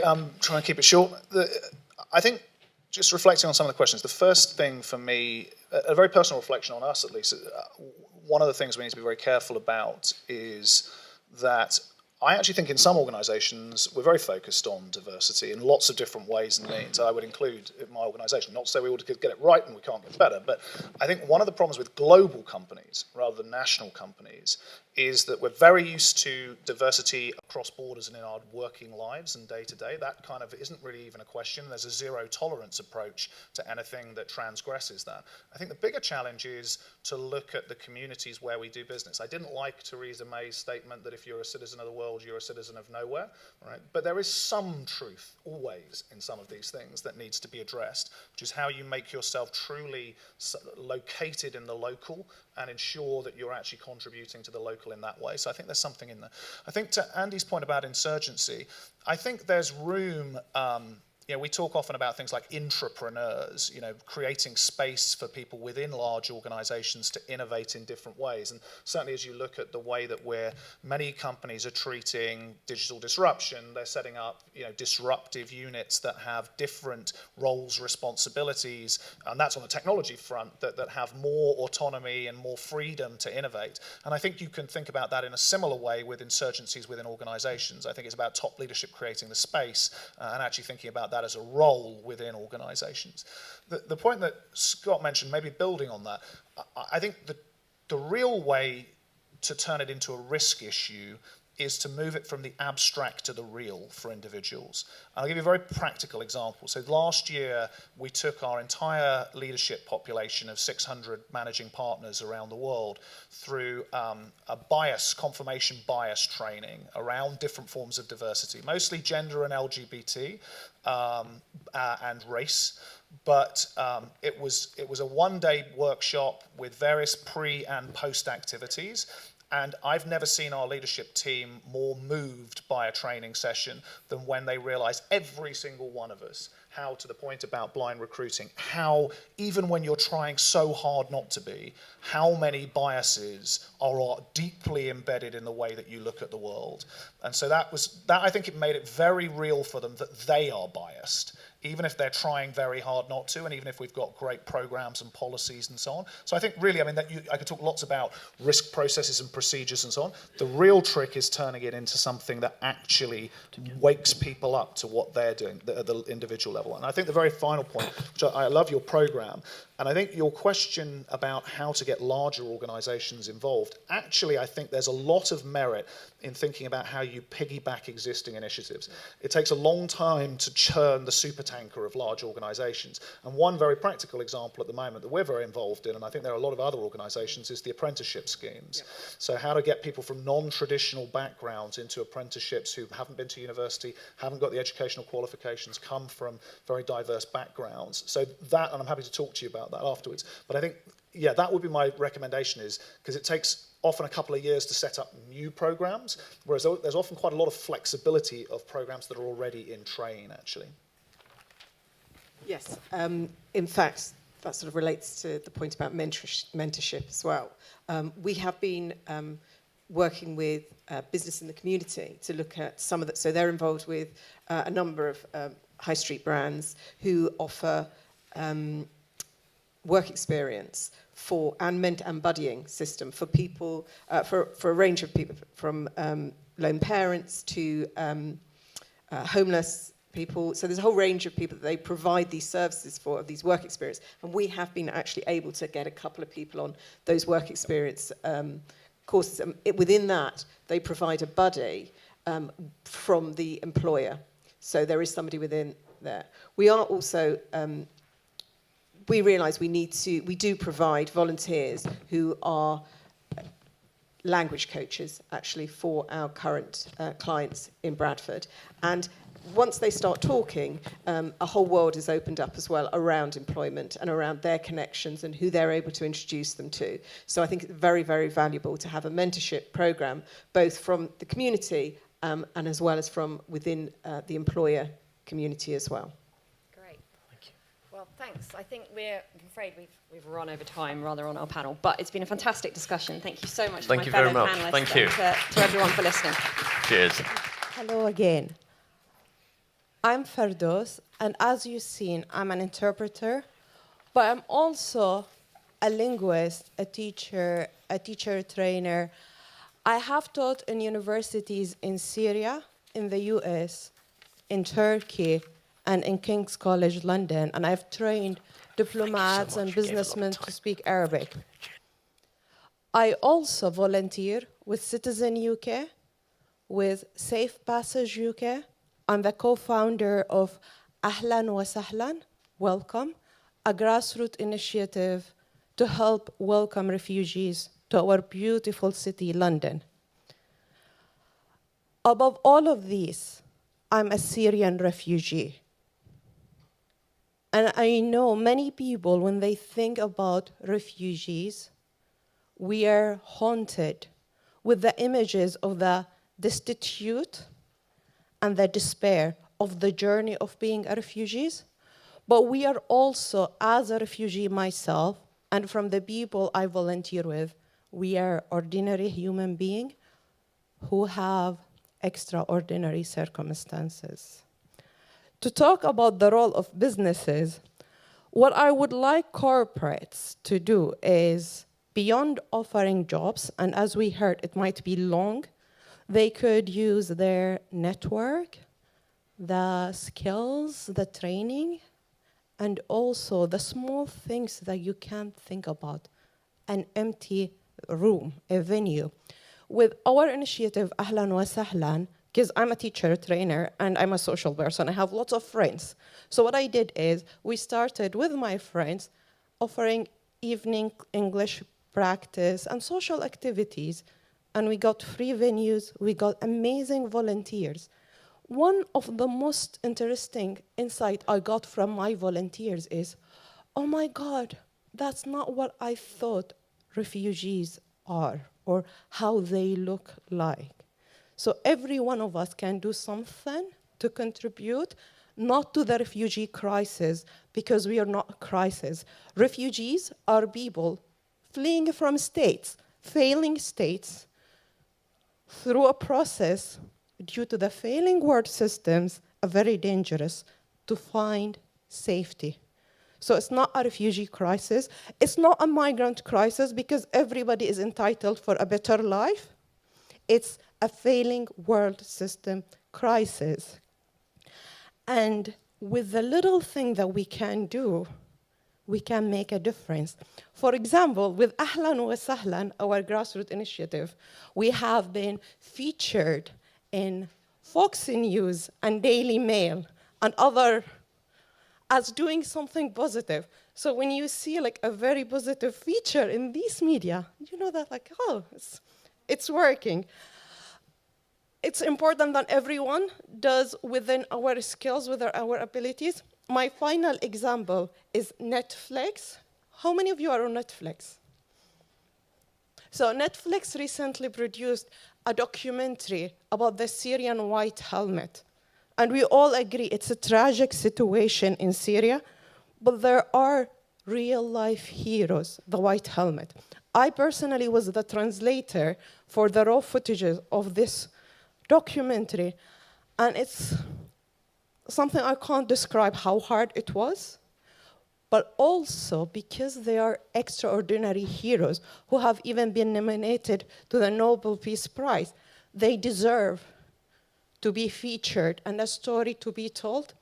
Through the process of translating the white helmet, I used to cry my heart out. I even take like crying breaks. But what I learned from them, and that's the most important thing, is about hope, is about their motto. To save one life is to save all humanity. So even if you can't stop the war, even if we can't save all refugees, do what you can. Even one life is to save all humanity. They saved the miracle baby, and what Netflix did with the amazing director and the team, they showed how the miracle baby who was rescued now is 3 years old, and it's just a happy thing that regain that there is hope. And when I see hope, I feel happy to be a refugee, welcomed and protected in this country. Thank you so much. Our next speaker is Funmi Yanda, one of the most inspiring people I've met. I remember, Funmi, the last time I heard you speak, you made the comment that I only found out I'm black after I came to the UK, which I thought was fascinating. Funmi Yanda, ladies and gentlemen, please. That's the spotlight. Thank you. I like stories. I tell stories. I think that stories connect with people. My name is Funmi Yanda. Some people would say I was a TV star in Nigeria. In the UK, I'm just black. And I didn't know that until I came to live in the UK. And it was very interesting negotiating being black, because one of the things that I found offensive in Nigeria was negotiating being female. I just wanted to be Funmi. And then I arrived in the UK and I realized that I not only had to negotiate being female, now I also had to negotiate being black. And I thought, okay, shall I start with living in a nice liberal part of London where I should get less noticed as black? And so I moved into Belsize Park and Hampstead, and I was still very much black. And then a very nice young man started working with me. He'd come from Scotland, the Hebrides, which is actually just the edge of England. And he admitted to me a year after we'd been working together that when I met you at first, Funmi, I didn't understand what you were. I didn't understand how you were black and female and single and a single mother, and you had means. Where did the money come from? And I said to him, John, I've been working since I was 15. I'm a TV star. They pay us well. You know, it's interesting, but then I started realizing, because later on, a year down the line, he said to me, Funmi, I feel offended that all my life in this country, in the UK, I was taught to see people like you a certain way. I feel cheated. I feel robbed. It comes from the kind of community that voted to Brexit. If he hadn't had a 1-year experience of working close with me, he would never have discovered my layers. And not just my layers, but the layers of other people like me that he met through me. I mean, he's a star. Everybody wants him to come to Nigeria and eat jollof rice and all of that now. And it set me thinking, because, well, my job is to tell stories about how we tell stories, because, you know, this issue of bias, and these are centuries of bias, you know, I mean, exacerbated by media, by institutions that strengthen the otherization of people. I find it offensive that we live in a world where people are preparing to take over Mars, and we still categorize people by something as banal as the color which they were born. You can't do anything about your color or your gender. I think that these things, as human beings, we should have moved away from it. The other side of it, of course, is that in Nigeria, where I grew up, we were taught that a certain part of the world, usually loosely called the West, was very advanced. And so we generally never questioned what we are told about the Western part of the world. The danger of this, of course, is that whether it be in government or in everyday living, people tend, almost childlike, to take everything that comes from the West as gospel, as powerful, as civilizing and enlightening. Now, the backdrop of that is when we started having in Africa Christian evangelists from America who were teaching people that abortion was wrong, that women had a place in society, that gay people were a sin to God. We did not know the effect of that polarization, religious polarization on communities, because nobody questioned what the white man had come to tell them. So it seems to me that around the world, there's a need for deeper understanding and integration. And I would separate, and that's why I like the topic, because we're not talking tolerance here. We're talking actually human beings living closely with other human beings as human equals.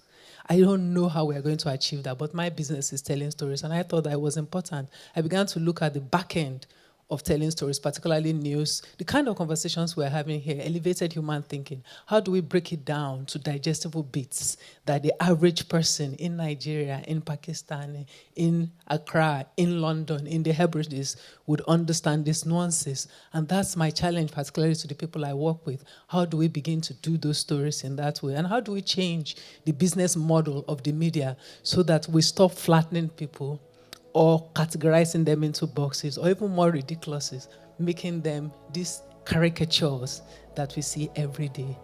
Thank you. Thank you so much.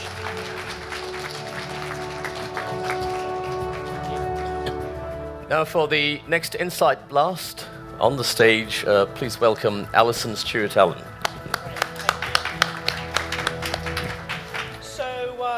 What a fantastic topic, and how much foresight, Lutfi, you must have to have known that we need so much tolerance on the back of our presidential election in the United States. So thank you all in advance for your tolerance for at least the next 4 years of a President Trump. So what I thought I'd do in the next 9 minutes or so of this blast is give you 9 lenses on the U.S. business culture, which might leave a minute for a Q&A session. But briefly, let me tell you what the 9 ways are for maybe thinking about how you work with Americans. And in no particular order, one of those 9 is the importance we place on getting things done. We call it task. Americans are extremely task-oriented. So if you're thinking about working with Americans and in the business context, you want to focus on getting the job done first and then getting to know them later. So we are 2 out of 10 on that dimension. We're quite explicit as a national business culture, and that's language difference versus the UK, is a function of the immigration history we have, of assimilating millions of immigrants from all over the world, and therefore English is very functional in the United States. It's a tool that has morphed over time to become purposeful. So explicit, not implicit. The third lens is the focus on the individual, not the group. So we in the US generally take credit for our success because it's down to us as an individual. It isn't necessarily because we work on a great team or we have complementary skills from other team members. It's fundamentally down to my skills, my accomplishments, my achievements that I've brought to bear in that situation. Next, risk-taking. So on a scale of 1 to 10, Americans are 3 out of 10 for risk-taking. So if you compare and contrast that to, let's say, the UK or other parts of the world, risk-taking is much less. You might say that that explains why Silicon Valley exists, why the VCs and the private equity firms and the funders exist to the extent that they do, because that risk appetite in the US is higher. And if you think about our history, that completely makes sense. Those people who gave up everything they knew to be able to sail to the new world, not sure if they'd survived the journey, not sure what they'd encounter on the other end. I mean, those people who founded the country were fundamentally entrepreneurial. Now, their motives were, of course, religious freedom and other motives, but actually, today we'd probably call those people entrepreneurs. Next is about time. We're very controlling of time. Time is a very important metric in the US business culture. So it really matters how you use that time, that it's focused, that you don't meander, that you get to the point quickly, that you talk in numbers. So back to linking to the other point about task, we're very numbers and quant oriented. You'll find Americans want the bottom line first, the fuller context, if at all, later. So that's quite a key aspect to the way we do business. Then we talk about where decisions are taken. Is it a democratic process or is it quite autocratic? Generally speaking, you'll find American decision-making appears to be highly democratic, highly consultative. Many people are involved in making the decision. At the end of the day, yes, it's the leadership team or a leader in the business who owns the decision that's been taken. But many people will be consulted. Now, you might say, oh, well, what a fantastic democracy in action. Isn't that wonderful? Yes, it's wonderful. Why is it happening? It isn't just because we believe in the principles of democracy. It's also self-preservation. So job security in the US is extremely low. And therefore, when you make a decision, you want to make sure that you've shared the responsibility with as many people as you can, so that ultimately, if it does go belly up or it does have problems, you can say that you consulted all these fantastic, wise people, the big accounting firms, the blue chip law firms, so that it isn't just your decision, but also it was a decision with other people of high standing. Linear is another characteristic of the business culture. In other words, when you present data, you'll need to present it in a sequence. We don't draw conclusions and present data in a circular way or a random way where you explore point A and then F and then you'll go to Z, maybe back to R, and then ultimately explore around it. That's a more circular approach, just as valid. You get equally high-quality conclusions, but that isn't the preference in the US when you're presenting arguments. So it needs to be sequential, A, B, C, D, and that explains why the conclusion is E, for example. Facts over theory. So we will start with data. Where's the evidence? What makes you say that? Defend your point of view with facts, anchor it in facts, and then make the theory work for the facts. Other business cultures in Southern Europe, in the Middle East, and other parts of the world prefer starting with the theory and then show that the facts support the theory, not the US. Start with data, then go to theory. And finally, about context. So generally speaking, we want to know the foreground. We don't need to necessarily know the full picture, the interrelationships of all the players in the ecosystem. We're quite happy to know the immediate. So one of the ways you can tell that is the numbers, the fact that we talk in numbers, the fact that we're in a hurry, but also you can test what your business culture is that you're operating in by showing someone a photo. What Americans will pick up is all the stuff going on in the foreground. What people in other parts of the world, for example, in Asia, in Japan, in China, they will look at the background to inform the foreground. They'll notice the weather. They'll notice the setting. They'll notice how crowded the destination might be. Are there people in the background? So when you're working with Americans, when you're presenting information, don't be surprised if the focus is on what's in front, not necessarily what's in back, or necessarily even the whole picture.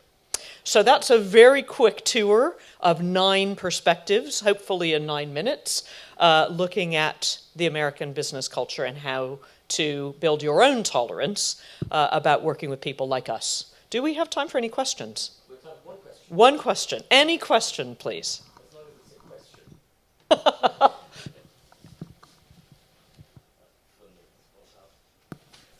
Do you want to use the mic?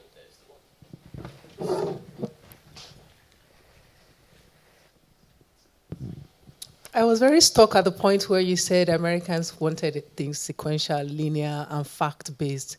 How did they end up with Trump? Does it therefore mean that the American corporate culture is at variance with the American social living culture? Yes, very astute observation. Firstly, I can't answer your first question about how did we end up with Trump. I think you have 47.7% of those that voted asking themselves the same question. In terms of, is there a split between what happens in corporate cultures and what happens in society at large? Absolutely.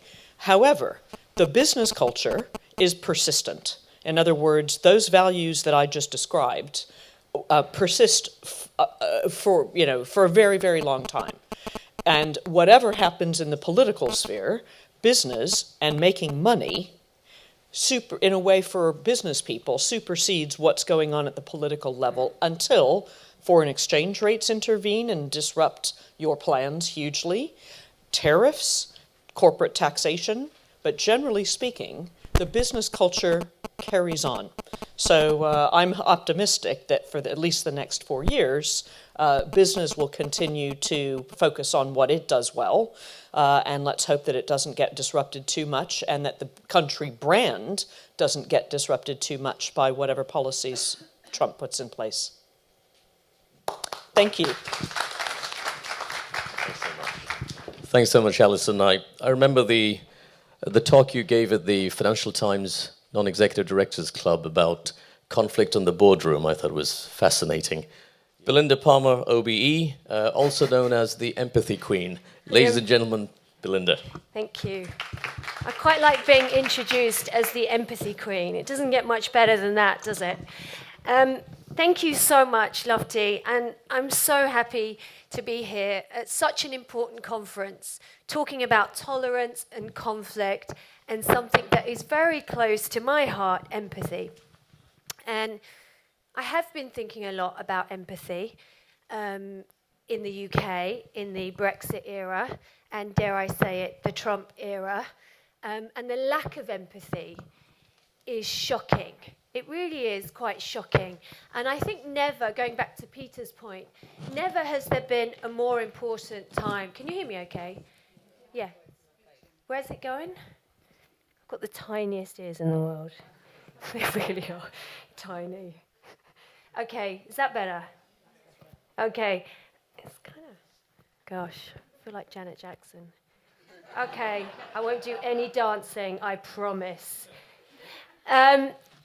Maybe I should just have the handheld mic. Can you hear me okay? Okay, so never, I think, has there been a more important time to talk about empathy. And actually, Brendan Cox, so the husband of Joe Cox, the murdered MP, he said this week that with acts of hatred, we must fight acts of hatred with an outpouring of love. And Obama said that the empathy deficit is more important than the federal deficit. So I run a company called the Empathy Business. It's a consultancy. So we go into big companies, so Barclays, Lexus, Toyota, Samsung, and we make them more purposeful, more egalitarian, and more empathic. And we do that by looking at their language. We've talked a lot about language this morning, their processes, their culture, and their customer experience. I've got the clicker, thank you. And we define empathy.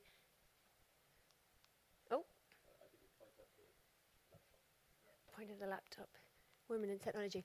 We define empathy in the business context as understanding your emotional. This is going. I'm going to ditch my mic. Okay, thank you. Thanks. Oh, I need the clicker still. Okay. We define empathy as an emotional understanding of others' experiences resulting in action. It is not sympathy. It's not Jitesh telling me a really sad story and me feeling sorry for him and crying into my prawn sandwich at lunchtime. It is about action, and that's really, really important. And interestingly, the business I had before the empathy business was a business called Lady Geek. Much cooler name, I know. But what we found, a lot of the work we were doing in big companies, so we were focused on women and technology. And what was interesting about that, it was we were getting more women into tech organizations and also getting more female customers. But what we found was actually the differentiating factor wasn't gender, it was empathy. We were improving the lives of the people who worked in the company. That was men and women's lives. So that was really, really important. I guess you might be thinking, why now? You know, is empathy just another buzzword? We had emotional intelligence in the 80s. We had authenticity a few years ago. What's changed? Any ideas? What are the two things that have changed that really have transformed society? Obviously, there's the political landscape. But other than that, any ideas? The internet and something else. Millennials. So social media has lifted the veil off business, and we can now see the inner workings into any company. And that has really changed the transparency and honesty. The other thing is millennials. So millennials coming into the market. By 2050, millennials will be 50% of our population. And on average, they're going to have 20 different jobs over their lifetime, compared to the 4 that my generation had. I feel very old when I use the term millennials. But the implications of that is they are not tethered to businesses, to jobs. They are less loyal. And we know that because in our empathy index, we run an empathy index, a global empathy index, every year. This was last year's, we've just published the new one. But what is really interesting is that millennials are choosing companies that are more empathic. In Silicon Valley, actually, 60% of our companies in this year's global index are Silicon Valley's companies. And we build the empathy index. We measure empathy levels by holding up a mirror to companies. And what we look at is things like the CEO performance versus markup. We look at carbon. We look at the number of women on boards. So what I want to do now is really talk a little bit about where do you start. And as someone said earlier, you can't import empathy. You can't import conflict. You cannot import empathy. The amount of times in the last year, I've just done 4 months empathy in residence at a bank. The amount of times I have been asked for an empathy toolkit or empathy in a box solution. If there was one, I'd be very rich or I'd be a charlatan, and hope I'm not either of those things. So it is hard. But the question is, where do you start? And I want to show you a couple of examples in the last few minutes that I have. The power of the nudge. And the nudge has revolutionized how I feel about change in any organization. Because organizations are so difficult to change. And when you've got 40,000 people, how do you deliver empathy at scale? Well, you have to do 2 things. One thing is you have to think big, but actually act small. And a nudge can be a really, really small thing that in aggregate has a big impact on company performance. I'm going to show you some examples. Before I do, the other thing we're doing is setting up the infrastructure to deliver empathy in companies, which are things like we're just setting up an empathy nudge unit in one of Europe's biggest banks. So that empathy becomes part of the DNA, part of the fabric of the culture. Oh, no. I will get the hang of the technology. Okay, imagine you've just gone overdrawn. It's not a great feeling. You feel like you're out of control. This used to be the text message you would get from your bank. Your overdraft at account name is overdrawn. To avoid possible overdraft fees of amount X, please transfer sufficient monies. Now, just by changing the language, initial signs are we are recovering more funds for the bank. We've changed the text message that customer receives to, "Hi, John, we're sure it's an oversight, but you've gone overdrawn. We don't want you to pay more fees, so can you put money in by 6:30? So just by changing the language and the tone, we can improve the empathy levels for customers. Another example is soap. So this is an environmental nudge. You might be thinking, what has soap got to do with empathy? Well, with the bank, what we found was that there was a really big deficit. The empathy was being eroded between head office and the people on the front line. And the biggest symbol of inequality was actually that the people in head office had nicer soap.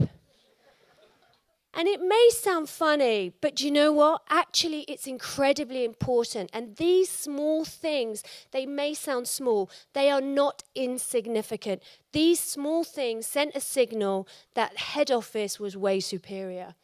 Another example for a car company was a car company came to us and said, am I running out of time, Lofty? Okay, a car company came to us and said, the empathy deficits within our people. And actually it wasn't. A lot of it was in the environment. And interestingly, the uniform. This is Paul. So Paul works at a dealership. And what was interesting here is the lack of empathy was from his tie. Because basically, if you don't feel great as a customer and you walk into a car dealership, the tie says, I'm going to sell you something. Now, just the simple act, the tie wasn't as cool as yours, Nave, just the simple act of removing the tie actually increased staff loyalty. We did it with 10 other empathy nudges. Sales went up by 23%.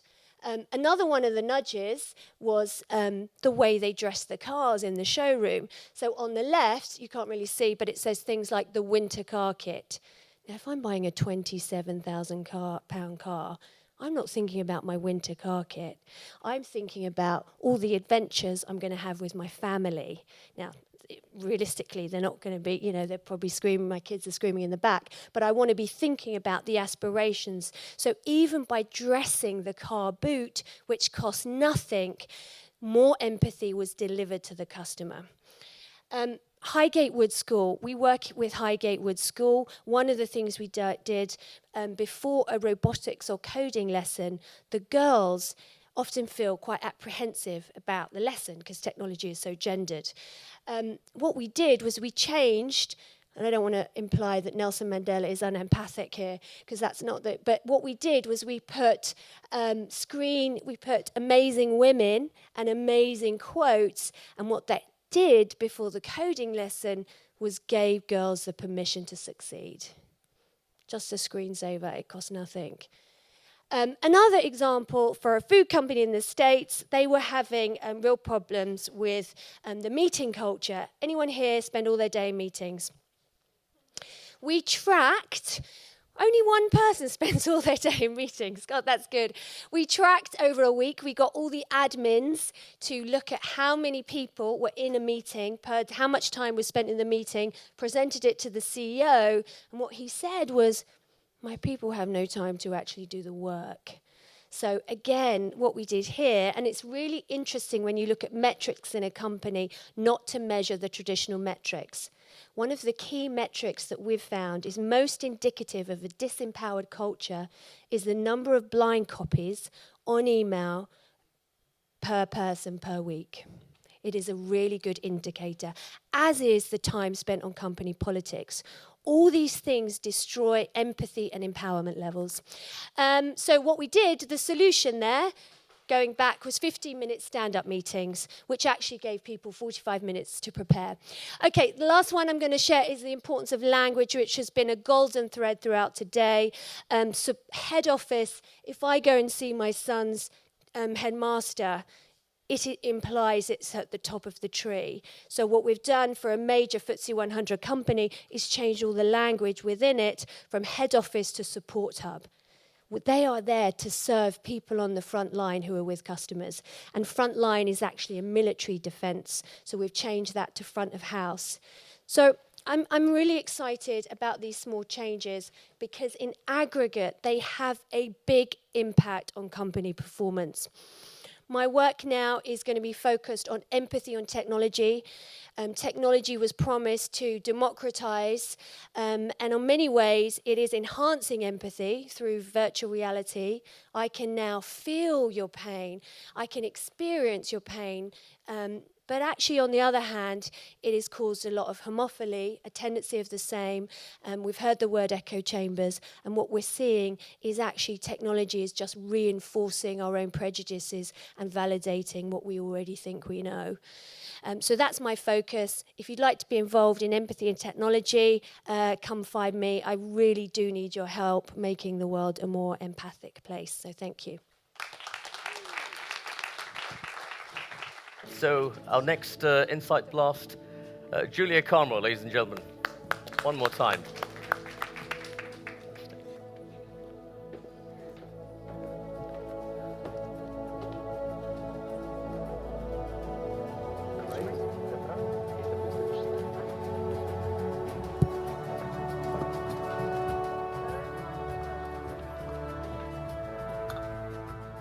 Hello, hello, can you hear me?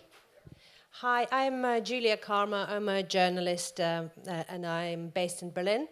And I want to talk to you about the project that we started a year ago and which kind of derives from the summer of 2015 when, as a freelance journalist, I was reporting on the refugee crisis that overtook Berlin, overtook Europe, and it very much felt like it was Berlin was at the center of it. And August 2015 was when I met Loris on this picture. And this was in a really crowded yard of the refugee registration center in Berlin, where hundreds of people were arriving. And her story was very similar to many. You know, she is from Damascus. Their house got bombed. They took the boat to Greece, and her husband's a doctor, and she was a student. And they had some savings, which, because they had a 10-month-old daughter, they didn't want to risk it. And so they poured all of them into buying fake Albanian passports in Athens to bring themselves to Berlin, where, you know, after we met her, and we met many, many days after that, and she was always wearing this green top, which was clear was the only thing she had.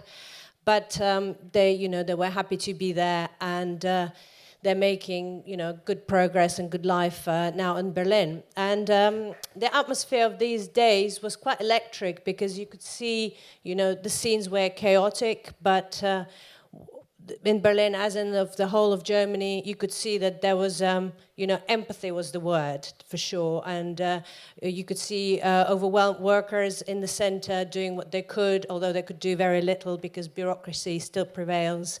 And there were lots of volunteers who were guided by charity workers doing stuff. And, you know, we did a day of broadcasting for Sky News, talking about this situation, talking about lots of people, all of them having harrowing stories. But as soon as I emerged from this bubble of that center and that situation, and, I was talking to people, family or people on Twitter, and obviously seeing the newspaper coverage of all of this, it was a very different reality. And there was this political battle where, the big divisions started happening, specifically on the basis of migration and the crisis narrative. And, migrants and refugees were lumped into one, and both were demonized. And we heard things like invasion, swarm, and flood. And I was directly challenged by people and asked, you're just naive and you're privileged, there's not enough to go around, and this, can't be sustained. And I, at that time, felt that, actually I felt a lot of empathy, but it wasn't enough. I needed to be able to sustain these maybe abstract conversations, and I couldn't really dismiss the fears that people very clearly had. And so I turned to Twitter and I created a list of, kind of academics or people with deep experience, many of them who are speakers today. And, what I felt was a very different narrative, which wasn't really playing out in the mainstream media. And, it was things like, no, migration isn't, we're not living at the times of unprecedented migration. No, we don't have the highest numbers of refugees in the world we've ever had. And yes, Europe has dealt with crisis. Well, crisis narrative, you just see it as so constructed because Europe's just been dealing with situations like this for centuries. And it hasn't, changed the cohesion of societies in as drastic and quick ways as people claimed that it would.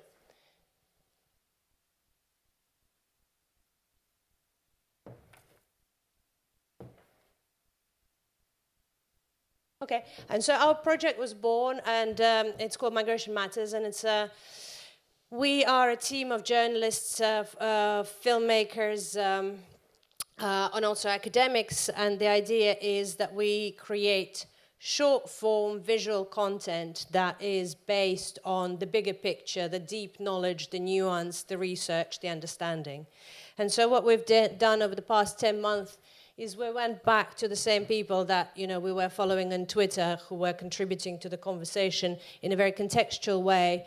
And we, for example, did a 10-episode course with Hein de Haas, who is one of the biggest migration scholars in Europe, talking about all the concerns that big top-line concerns that would be the first thing that people would often give you in a conversation, that we're living in an unprecedented migration, that the faces of the societies will change, and also political rhetoric that we see so much, that we're going to give aid to countries so that will stop migration. So he challenges all of these views on a very kind of neutral basis. He'd say to you, we've studied 60 countries, and what we say is when you impose barriers, you don't really get a reduction in the numbers unless you're willing to shoot people at these barriers. So you should, when you hear a political claim like that, it gives you an impetus to go a little bit deeper and challenge it.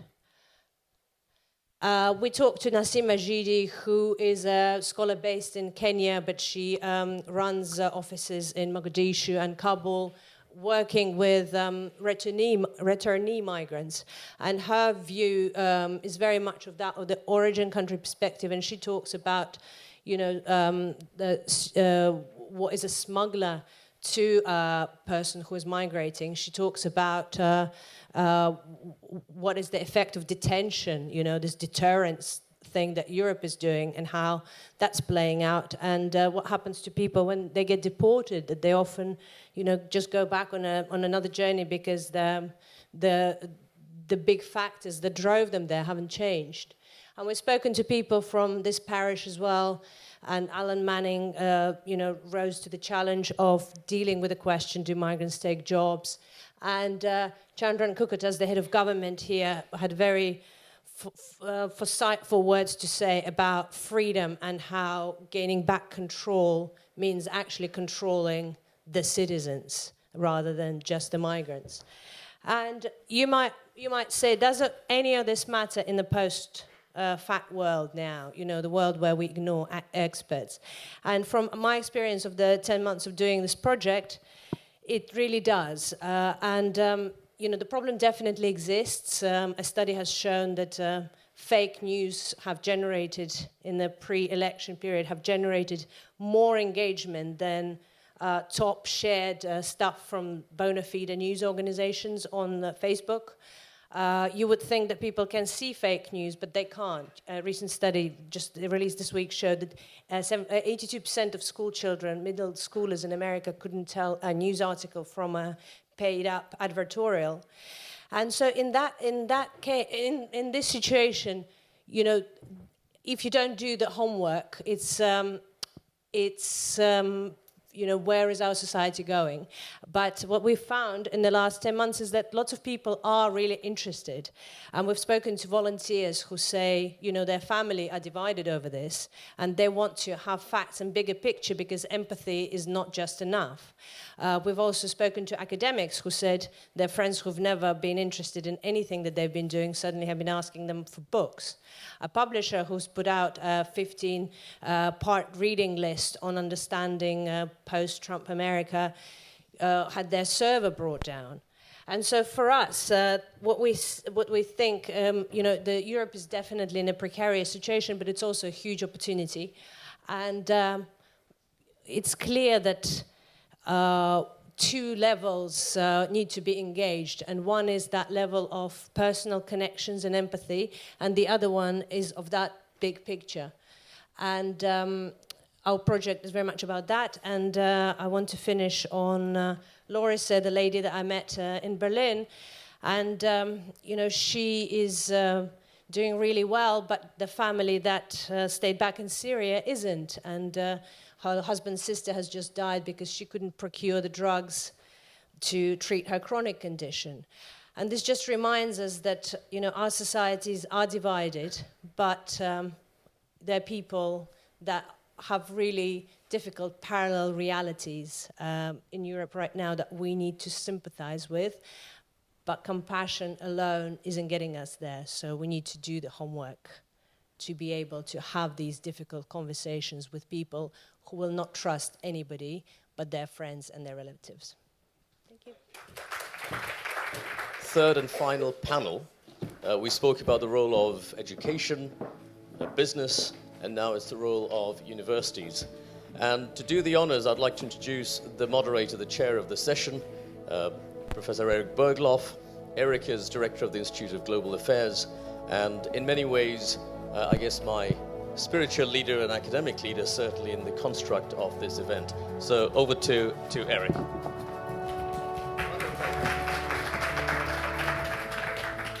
Go ahead. Yeah. Well, thank you very much, Lutfi. And when we saw what Lutfi was trying to do, so I'm heading the Institute of Global Affairs at LSE, and when we saw what Lutfi was trying to do, it was very much in the spirit of what we want to do. We want to be part of mobilizing faculty, mobilizing students, getting people connected to LSE from the outside and connecting LSE to the outside. And when I came here, I didn't know what to expect really, and I knew that would be a lot of interesting contributions, but I didn't expect to be as touched as I have been by the different stories, by Fadous, by Hanan, by all the individuals who have come here and shared with us. But actually the thing that was most touching for me was Naif, because I brought Naif to an event I organized 3 or 4 years ago when I was working at a development bank here in London. And he gave this wonderful presentation about this meeting with Obama and the meeting between the Superman and the 99 and so on. And I had no idea what he has had to go through between that time, 3 or 4 years ago, and what he has, where he is today. And I think Naif is no longer here. Right? He left, but oh, you're here. Great, wonderful. I see you now. And so thank you, Naif, for sharing that. And we are on your side in this. And thank you very much. So when I came to LSE and to build this Institute of Global Affairs, I was thinking about issues that would sort of be ripe or ready for an institute like this, again, trying to connect faculty and students to the global challenges. And, this was 2 years ago. There was no issue that was bigger then, and I think there's no issue that is bigger now than migration in Europe. And again, we shouldn't talk about the crisis, but it's something that is affecting so many. I'm Swedish. I can tell you that almost everyone in my country has been touched by migration, and I know it's true in Germany and much of the rest of Europe. And so we wanted to do this on the issue of migration. We went around LSE and we found more than 50 now faculty who works on migration. Most of them didn't know about each other, and now people outside didn't know so much about them either. And it's been a fantastic group. We have done some really exciting things together. But what we also saw was that really LSE couldn't meet that incredible need for facts and research in the public debate, because I don't think there's any issue where the distance between where debate is and where facts and research are. And so we wanted to do more than that. So we started an alliance of leading universities on migration. We started with 9 universities in Europe, but we also realized, talking to these universities, and it was for me a fantastic experience to call around and get hear from the universities how much it had affected them, what people were doing at universities in. Here comes our missing speaker, so I don't have to filibuster any longer. No, but when I called around, I was really struck by what students were doing, what faculty were doing, what universities were doing in general. I called to Mannheim. They had taken many lecture halls to house migrants. Students were renting or collecting used bikes so that migrants would be able to enjoy the city and get around in the city. Central European University in Budapest, as you remember, Hungary was one of the countries that really resisted this, and they felt like an island of tolerance and of course beyond tolerance to try to engage, and they did, and they shared these stories with us. But what really blew me away, and that's why I'm so glad that Nasser is here, and please join us on stage here, was when I called AUB, because we wanted to go beyond Europe. We thought that we have to connect to the parts that are so much more affected than we are. And that's when I first spoke to Nasser, and Nasser shared with me what he has done. Nasser is from American University in Beirut, and of course Lebanon has been the country probably in the world that has been most affected by what's happened in Syria, and they have more than 1 million refugees in a country of 4 million plus, and it was an opportunity for us to learn about what they have done to open up, to reach out to so many aspects of the migration. So I'm going to in a minute give the floor to Nasser to describe what they've done, but I also want to share why we have two more panelists here, because the second day when I came here to set up this Institute of Global Affairs, I was taken to a room with Angelina Jolie and William Hague, and they were here to start a center on women, peace, and security. And that was very exciting. But you sort of thought, I'm an academic, so what is this all about? All this publicity and so on. But then I met Christine, and Christine, she adds the depth to this center and the academic seriousness, the connection to the real issues. I think she has done more than probably anyone to change how law is taught, not only in this country, but in general. And she's building a center that I think symbolizes a lot of what we're talking about, what universities can do to reach out into a very difficult space, which is very much about what happens to women in conflict and in post-conflict situations. And then as a bonus, we had Madeleine Rees, who is an activist in an institution. She is the Director General, is that the term? Secretary General of the Women International, which she will tell us more about in a minute. But I've had the pleasure, even before I joined the LSE, to work with Madeleine and seen her energy and her commitment to the issues of women all around the world.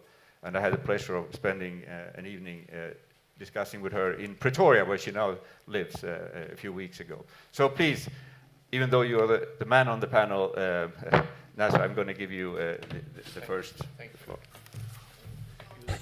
They're okay? Yeah. Okay. I'm sorry for being a bit late. I tried to raise all the transportation delays in London. Actually, what delayed me... That's when you really need tolerance. And actually, I spent a couple of minutes at the border force now. They call them border force. So the lady asked me the usual question, what do you do? I'm a professor at university. What do you teach? I teach policy and development. I actually graduated from LSE. And why are you here? And what do you do exactly? They're actually now persistent on the borders. They want to ask more details. And I told her I work on refugees. So actually she started that we have a lot of refugees in Britain. So we don't have a lot of refugees in Britain. You only I was feeling she will return me to the next flight to Beirut. I said, we're actually hosting 1.5 million in Beirut for a country of 4 million. If those were to come to Britain, you can do the math, that would be something like 15 or maybe 10 to 15 million refugees. I think Britain has been in a lot of discussion around getting the children from Calais So actually, there's some lessons to learn from what's going on in the bordering countries of Syria, and I think it's a message of reality. And I will tell you a bit about what we're doing, but also perhaps we need to send a message of hope that things can work in not so functional governments, not so functional states. So I think they can work everywhere. So we shouldn't fear having more migrants and more refugees. Maybe it's not the right moment now with whatever is going in the world, but we need to maintain this.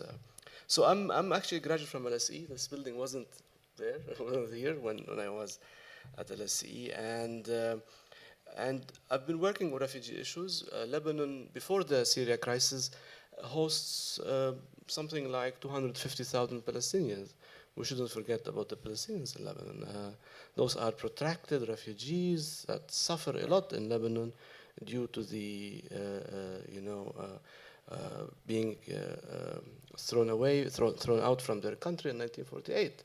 So, and because the Lebanese government isn't a good host, particularly for Palestinian refugees, and fearing the sectarian balance in the country, they've been treated so badly for many years.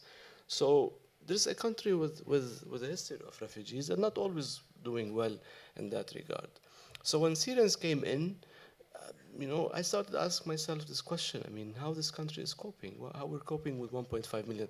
That's 1 in 4. So if you walk, 1 in 4 is a Syrian refugee. And to add to them Palestinians and some other smaller population, I think the numbers are huge. And we started looking into understanding this phenomenon, and the government was dysfunctional. We didn't have a president until last week. For like 2 years, we didn't manage to elect a president. And the parliament was almost, locked, effectively locked, not meeting, not issuing any decree. So in this context, we looked into the role of, informal networks, informal mechanisms, as well as quasi-formal like community groups, community organizations, as well as the UN, NGOs, and others.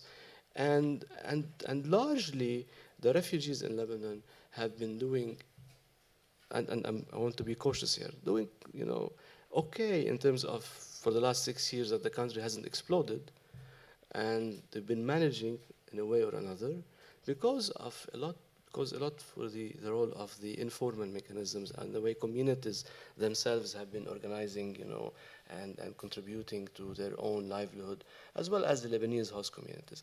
Just to give you some numbers, 70% of the Syrian refugees in Lebanon are below the poverty line. 54% depend on food assistance, like a food basket every month from the WFP. So they are actually the poorest. Those who were better off came to Europe. And that's also something we need always to keep in mind, that those who are better off, have money, connections, speak the language, educated, actually came to Europe, and those who were the worst off stayed in the neighboring countries. So that was one thing you need to keep in mind. And 86% of them, who are very poor, live where where 67% of the poorest Lebanese are. So it's actually the poor are hosting the poor. So whenever you speak, hear about middle classes, nagging about immigrants and refugees, it's actually the poor who host most of the time the poor. And that's something perhaps to reflect on about all the rise of anti-immigrant sentiments in Europe and the West. Again, I mean, that's kind of a quick context. I know we don't have a lot of time. But then in AUB and my university, the American University of Beirut, we've been doing a lot of work on refugees, Palestinian refugees, and then Syrian refugees. And then we're starting to hear a lot of what's going on in the university. Across the three functions or vocations of the university, research primarily, but also community engagement or services to the community, as well as teaching and providing scholarships. And then we start to hear, this is working on this project, and this is collaborating with the UN, another with the university in Europe, and. So we thought, why not do a quick mapping to understand what's going on? And that's how it started. And we realized there was something like, at that time, around 30, 35 projects, and now there are around 40 to 45. So we have 45 professors or departments actually engaged in the refugee crisis. So we looked at them into the different disciplines, by health, like the typical UN sectoral division, health, education, social cohesion, and others. And actually there's a critical mass in certain area, particularly in where we target vulnerable groups like health, education, and child protection.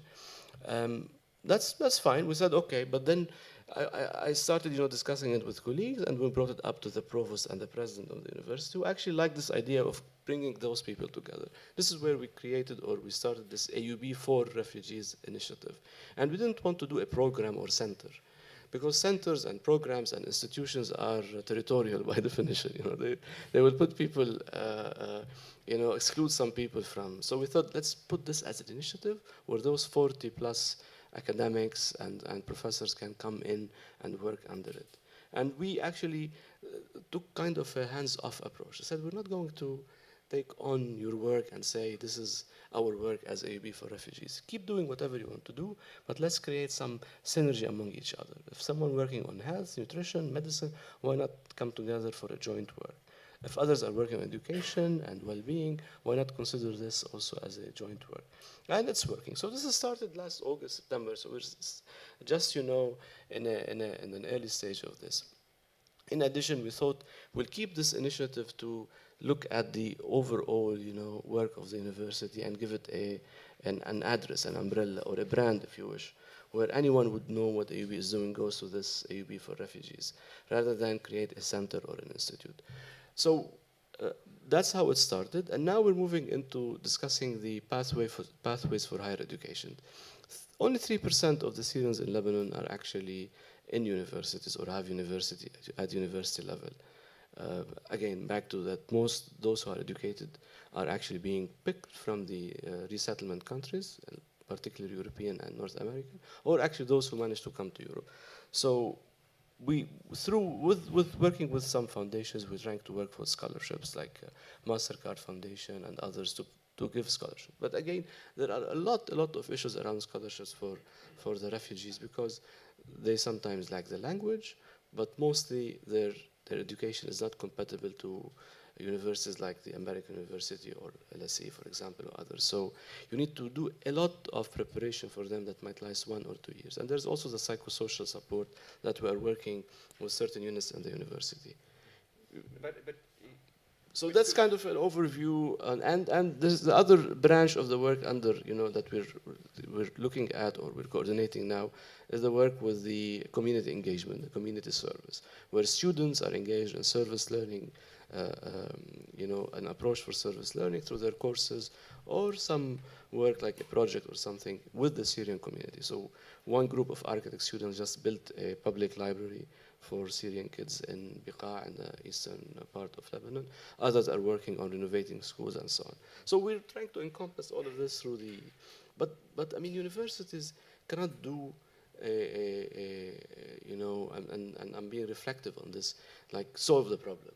But they can contribute a lot through the dialogue they create, through the knowledge they produce, but very importantly through the narrative of hope. I always say this, we need a narrative of hope, because there's a lot of negativity and when we talk about refugees. Refugees are burden, refugees are dirty, immigrants are rapists. This is what you hear in the media, right? So you need to really always create this narrative of hope that many refugees are doing well in a way, others are working collectively to help each other and self-help mechanisms, and others need help, but we need to support them in a way that they become maybe some self-dependent at some point. So refugees are not always a burden as we might see them, or they're really depleting all the resources in any country, but definitely they need help. But in a way we need to help them so they can become self-reliant for their livelihood. Thank you, Nasser. And as I said, when I first saw all the things you're doing, getting involved on renewable energy in refugee camps, law courses for refugees, all this was really incredibly impressive. So I want to shift a little bit now to Christine, because I have the pleasure of having the office next to Christine. So I overhear every conversation that she has, and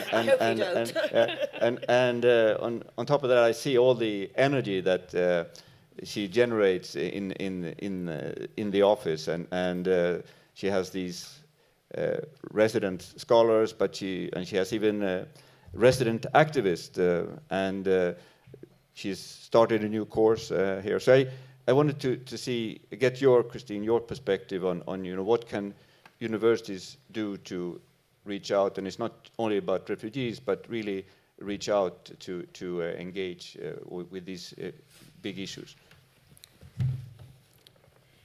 Thank you. And I also hear your conversations. two-way thing. NASA has just given us a really good as to what universities can do when you have a refugee population, right, literally there in the way that you've said. And I mean, apart from anything else, that dispels the myth that we have a big refugee problem. But I think what we try to do more is look the other way, to say, try to have more understanding about, why is there such a large refugee flow, particularly with respect to women and children. And one of our major ways, I suppose two things that I really want to say on that. One is this real issue of trying to get a greater understanding of the incidence of sexual violence and armed conflict. So many of the people who are fleeing from appalling forms of sexual violence. They are not people who are coming, as we get from the Daily Mail, the scroungers, etc., etc.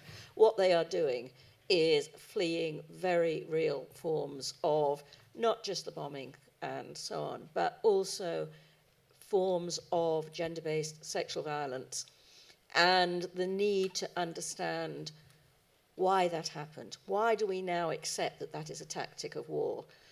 What are the appropriate responses to prevent and protect? Women, Peace and Security, our centre, has 4 pillars, and 2 of them are prevention and protection. And I think to try and understand those issues are absolutely vital. But I would also, so just 2 other points. Madeline and I are, to some extent, a bit of a double act, long-term working together. So usurping your role, Eric, will come over. But I think 2 other really important points. I'm a lawyer. And I do think it's really important through our courses, through our research, through our teaching, to develop ideas among students as to how law can be both an instrument of resistance and an instrument of constantly showing how particularly human rights law can be used to address the many issues that are raised through migration, through refugee flows, through asylum claims. I've had students working recently on producing a systematic analysis of what are the obligations on states, on international organisations, on private organisations with respect to the refugees that they have. This is not an issue of welfare or it's an issue of legal obligation, and we need to really use human rights law. That starts through teaching, it starts through research, it starts through pushing out further. And then the other point I was going to make, it also starts with working with, you were talking about working with various organisations. What we try and do in the centre is work a great deal with civil society organisations, women's non-governmental organisations, so to support their work, to feed into, to work as a dual team in many ways, which is where I turn, if I may, sure. to Madeline. Sorry, Eric. Yeah, thank you, because this is part of the double act. Because for almost 20 years, I think it is, I have been using and abusing Christine's brain on how to actually get law to describe the real experiences of the women that I've been working with in places like Bosnia and now more broadly. Because I'm also a lawyer, but my frustrations with law were that if we were not able to use human rights law to adjust the way and approaches that were made to law, we were going to end up with the sorts of issues that we have in relation to prosecution of sexual violence, the inevitable consent coming up, the way women are treated during the entire process, and that all of those things then are inimical to being able to give the sort of protection that is demanded by human rights law, by other law, but we can't achieve it unless we start joining up the different parts of the framework of law, which means looking at social economic rights.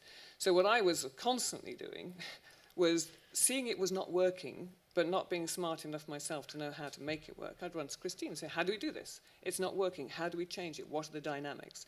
And because of having an academic institution with the clout of the LSE, we were able then to start shifting the discourse in several areas, on trafficking, on sexual exploitation, by peacekeepers, to come up with legal frameworks which would then more accurately reflect what was actually happening to real people on the ground and who were trying to achieve some form of justice. Of course we're not there yet, because the institutions that we work with are highly patriarchal still. They still adhere to systems which are discriminatory on multiple grounds. And I think we've seen now how and I think the refugee issue has been one which has shown dramatically how ordinary people responded with incredible humanity, and wrong-footed governments and institutions by the responses that they had. And it took a lot of fight back by the governments with the likes of the Daily Mail and other populist newspapers to create the fear factor again so that people push back. Whereas, in fact, the reality of the refugees was very, very different from the one that's being described by the media. But that pushback had an effect. And instead of looking to the real experience of the refugees and then accurately describing it in law, we've now done the reverse. So we now need to push back, and that's where the universities come in again, to show the facts of migration, the facts of asylum seeking, the facts of being a refugee, and then what it means. And one example I would give is the absolute need to put the participation part of women, peace and security front and centre of that, because we can't talk about refugees. It's refugees who have to explain to us, who then have to have the response as to what it is that's wanted. You talk to most Syrian refugees throughout Europe, they don't want to stay in Europe. They want to go home. It was the same with the Bosnian refugees. They don't want to be in perpetuity outside of their country. It's the same with women who've been trafficked, who were accused then of seeking to lie about their traffic status in order to migrate. Well, no, most migrants want to go home. If you actually do the analysis of what happens, most people stay home. Most people want to go back home. Most people want to earn money, then go home. But we don't hear that part of the narrative. And that, I think, is fundamentally lacking. And the problem we have right now is that facts, evidence, research, analysis is now old-fashioned because it doesn't matter. It's now how you feel. And this is the pushback, I think, and a challenge to the universities, is to make sure that the information we've got can then be translated into ways which actually does that empathy thing and makes people respond in a way which is helpful and supportive and gets us back in touch with our humanity. And we're not quite there yet, but I am optimistic. Good. Thank you so much. I want to, we should conclude, but I just want to invite one or two questions if you want to.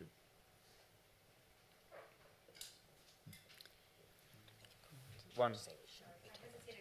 Okay. Yes. Can you give her a microphone? Yeah, take that back. Sorry. I don't know where I left it. Hi, my name is Rana, and I work with the migrant community, bringing over children from Calais for the past year with the lawyers. So I was helping the lawyers facilitate the process. For Deuce here as well. That's how I knew her when I arrived.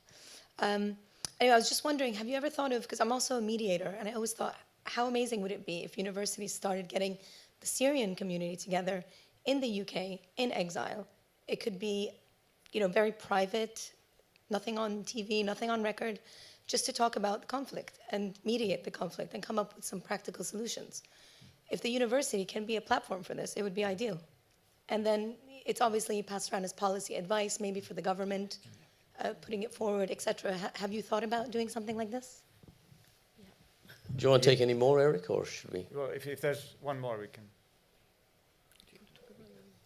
I mean, this I think is a very important question and something that certainly we have thought quite a lot about. And of course, there are initiatives like that. There has, for example, been a group created, Staffan de Mistura created this group of women advisors and actually involved some LSE faculty in that process. But maybe Christine, who wants to go on this? Well, either go on, you can go. I'll do a quick one because I'm not from university, but one of the things that we have been advocating is that the need to bring the Syrians together to design their own return program. So that basically they do want to go home, but it's not good enough to do what they did in Bosnia, was scoop everybody up and dump them back at Sarajevo airport with nothing. And essentially it's a highly gendered process. You need to have the inclusivity. You want to make sure that you've got the social economic frameworks in place. But that's got to be done by them, for them. And the work that we're doing is to try and link that to the work that's being done in Syria at grassroots level now, particularly by women, on reclaiming bits of territory through the governance structures, insisting on the human rights frameworks. And if they can be linked, then we can actually get the views from the diaspora helping to recreate a new environment. And it'll be cheaper for governments, because then there's no unnecessary duplication, there's no dumping of money, go build this. It's actually designed by people for themselves. And I think that would be an extremely good way of using the resources of the university. Yep, I think you said it. Yeah. Well, thank you very much. I think you have got some sense of what universities are doing and what they could be doing, and of course what organizations like Madeleine is doing. Yes, sure. Yeah. Can I have a 30 seconds as well? Yeah, 30 seconds. Just as a point of concern, universities shouldn't be seeing refugees as a subject for research. I get a lot of invitations or ideas about research. Some of these are really fascinating, but others are just not acceptable. So, for example, and excuse me if there's anyone who works on mental health. Mental health for refugees, what do you think? Of course there's mental health problems for refugees. Those who left their homes, lost their family, maybe they got, sexually abused. Definitely there are mental health issues. Unless you're doing an evaluation for intervention, you'd rather not spend the time and money and do the research. And don't use a model that you apply for those who are actually break up from a relationship, and a Western model about PTSDs and for refugees. Of course, their mental health is very, very challenged. Absolutely. So, and this is just an example, maybe there are others. But some specific research related to issues of interventions, whether programs are working, whether capacity building can work, how we can rebuild Syria and the return to Syria, I think can be really very effective. But let's not do the voyeurism in research and working with refugees, because that's sometimes universities tend to do and researchers tend to do. Can I just take, and I think what you've just said is especially important in the context of sexual violence. It has to be so very careful. I was just going to make two more points about what universities can do. We can provide the tools, and open up where the tools are that can be used in the various programs and so on. And I would just make one, I imagine this has been said during the day, we shouldn't be being tolerant all the time. We've got to be empathetic with the right people. We've got to be angry. And angry at what is going on so often. So let's get too obsessed about being tolerant all the time. Yeah, I couldn't agree more. So thank you so much. I think you have given us a lot of ideas of what can be done, and also what to watch out for in opening up and studying also the refugee and migration issues. Thank you very much. Thank you, Eric. When we thought about, how could we engage on the migration issues, so as I said, it was about research, but it was also about reaching out, opening up LSE to migration, to refugees, and one way of doing that was to organize a video competition, a global video competition, and we teamed up with a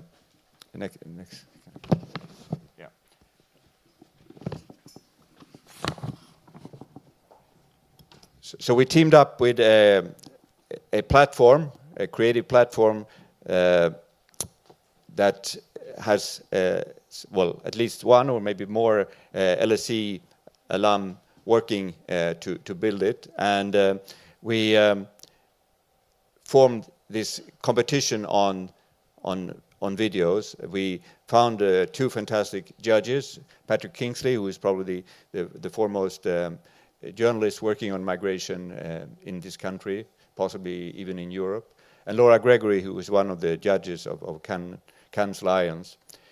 We managed to raise some money to create prizes for the best videos from the Open Society Foundation. And we had contributions from so many parts of the world, and it was a very difficult process. We had a shortlist on our website. We had a lot of reactions. We fed this into the judges, and we found 6 finalists. So we're going to show you very quickly some parts of these videos, and you get a sense of what they're doing. So the instruction was to do a video not more than 5 minutes long on a topic related to migration and refugees. And so it's not working. We'll make it happen then. My name is Timur Gregory. I'm a filmmaker. In November of 2015, I travelled to Greece to make a documentary about the migrant crisis. These are some of the people I met. My name is Mariam Ibrahim Yusuf. I'm from Somalia. I left Somalia because of my tribe being persecuted by the other majority tribes. It impacted because we were the victims. They were burning houses. This is my neighborhood after being struck by a suicide bombing. Usually, when such a catastrophe happens, you try to remember the place the same way as you used to.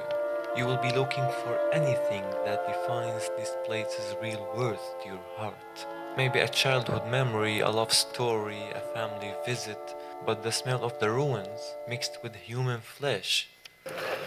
Mi nombre es Luis Enrique Hernández, vengo de El Salvador y pues la neta, pues vamos buscándole la mejoría, ¿no? Salimos de nuestro país, pues, a buscar un futuro mejor donde haya una oportunidad de trabajo, ¿no? Aquí en este camino pues uno se enfrenta con muchas dificultades.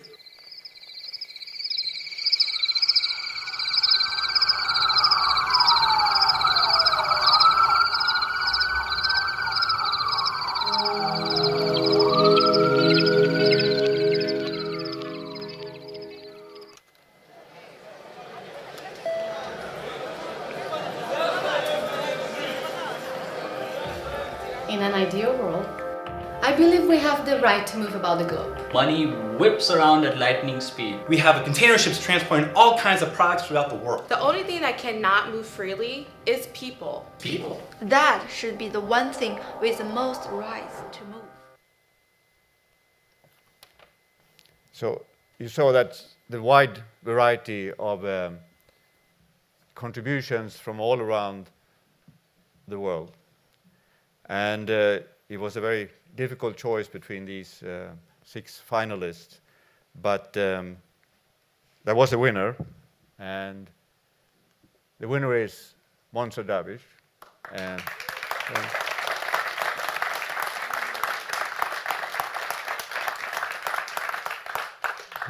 here is his video. Or there. I'm a self-taught filmmaker and a guitarist. This is my city in Syria, Christmas 2013. I spent most of my days here. The mere idea of waking up one day, away from home, away from the people I cherish the most, and the city that has mixed with my blood, has always sent shivers down my spine. This is my cat, Lily. And this is Lynn, my fiancée at the time. We met only a couple of months before the war started. That's our cat, Lulu. Now, we're not the kind of people who would be supporting violence under any circumstances. Fighting over land, politics, belief, oil, or basically anything is disgraceful to us as humans. If we must fight and cannot agree that we're all the same, then we're not so civilized. Living in one of the most dangerous war zones was never our choice, and adapting was the only way to survive. This is my neighborhood after being struck by a suicide bombing. Usually, when such a catastrophe happens, you try to remember the place the same way as you used to. You will be looking for anything that defines this place's real worth to your heart. Maybe a childhood memory, a love story, a family visit, but the smell of the ruins, mixed with human flesh, will keep dragging you back to reality. After the incident, we went to Athens, where we bought 2 fake Spanish identity cards. You realize how wrong and unfair the world is when two fake documents grant you smiles instead of the looks of disgust, respect instead of suspicion and fear, and a comfortable place in an airplane heading to Amsterdam.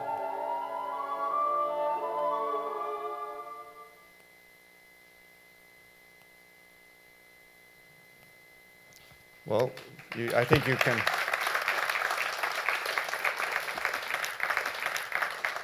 can see why we were so fascinated by and moved by this film. If it works now, we will actually have Monster on Skype. So let's see if it works. So Monster is now living, I believe, outside The Hague in a small community. We tried to get him here. He, as was mentioned before, he cannot travel inside Europe, or at least.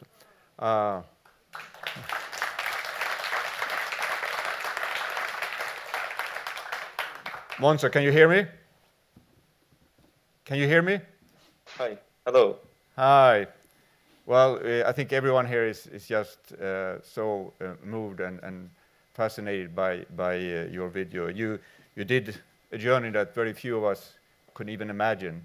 But you know, what were you thinking when you decided to document it? What was it that you wanted to bring across to the rest of the world? Well, first of all, I'm so honored that you found my work. That you actually liked my work. Actually, I was so moved that my story was good. My camera was the only thing that I had in my backpack when I decided to take this journey. You can't tell if you will make it or not, and that's why it's really easy to decide that I'm gonna document this, because if I didn't make it, at least people would see that what I've would see my route, would see my half of my journey, well, luckily I made it, and I was able to tell the story, and that was the goal. That was the main goal, to tell the story. When someone asked me like, why did you come here, or why are you a refugee in the Netherlands and not in Turkey or not in Algeria, or why did you leave your home in the first place? And I can simply show them this small clip, and hoping it would spot a light on some part of the problem. So yeah. Well, I think you certainly succeeded in your ambition. I see that you're wearing a metallic T-shirt. So we have certain shared music. You're now living in Holland, and you described to me, and I want you to tell us a little bit about what happened when you were trying to join us here in London at this celebration of your video. Tell me what was the reaction from the authorities? Well, when I can only go to London when I have a travel document, because I cannot use my Syrian passport. It has expired. So I went to the municipality here to apply for a travel document for me and Lynn, and my wife. So they told me to get back tomorrow, and they will call me tomorrow. But the next day they sent me a letter, and they said we do not believe that you were here in Holland. You were actually in the UK for the previous months, and we need proof that you were here, and your bank statements and every document you can provide to prove that you're not lying. So it was impossible for me to get the passport, and therefore travel to attend the event. Well, I hope very much that we have a chance later in the year to see you here in London. So could you just say, now in Holland, how do you see yours and Lynn's future? Do you want to stay in Holland? What kind of life can you live in Holland? what would bring you back to Syria? Well, of course, we would like to, do everything we like to do.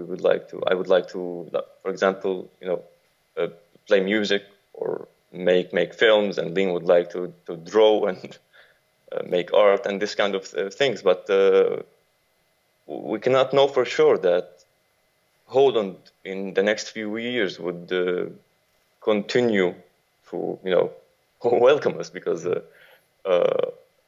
as everyone can notice, the laws are changing every day, and I don't think it's impossible or out of sight that one day we will not be welcome in Holland or Europe, or I'm not sure, but unfortunately that's how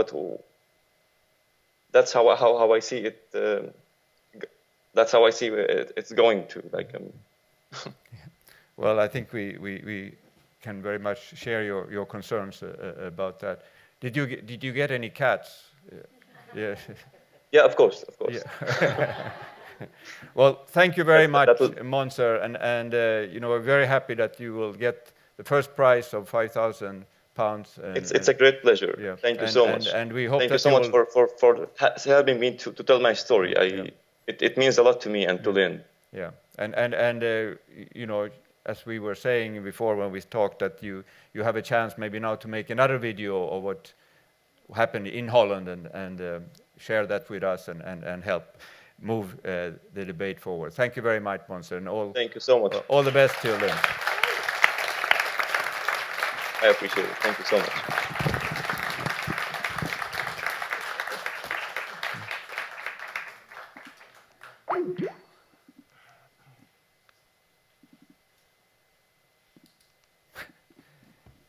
So I just want to say what the judges said. So an accomplished piece of filmmaking that sits right up there with the very best documentaries. That's from Patrick Kingsley, who actually won Foreign Affairs Journalist of the Year here in the UK.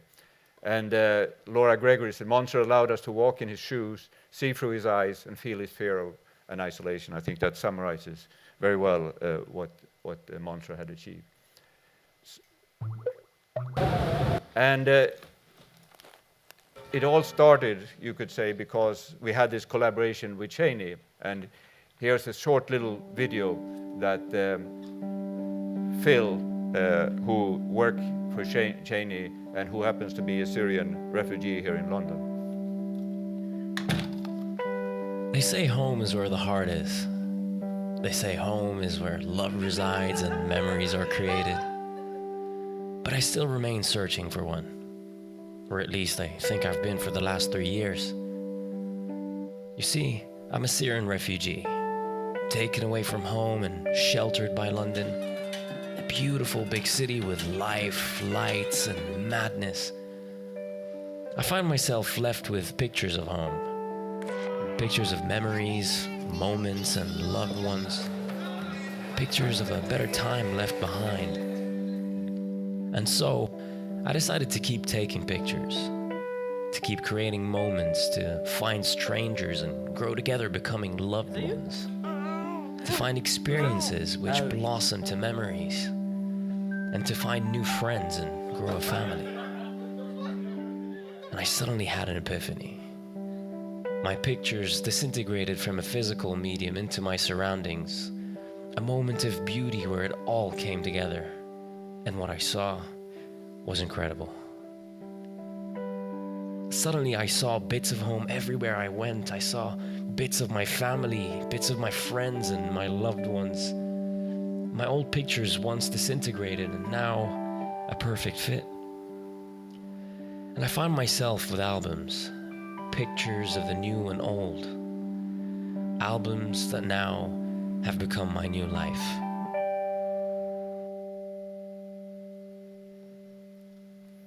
Well, I think that tells you a little bit of someone who has living the life of a refugee here in London. It's been a pure pleasure to work with Cheney and with Phil and with Alex here.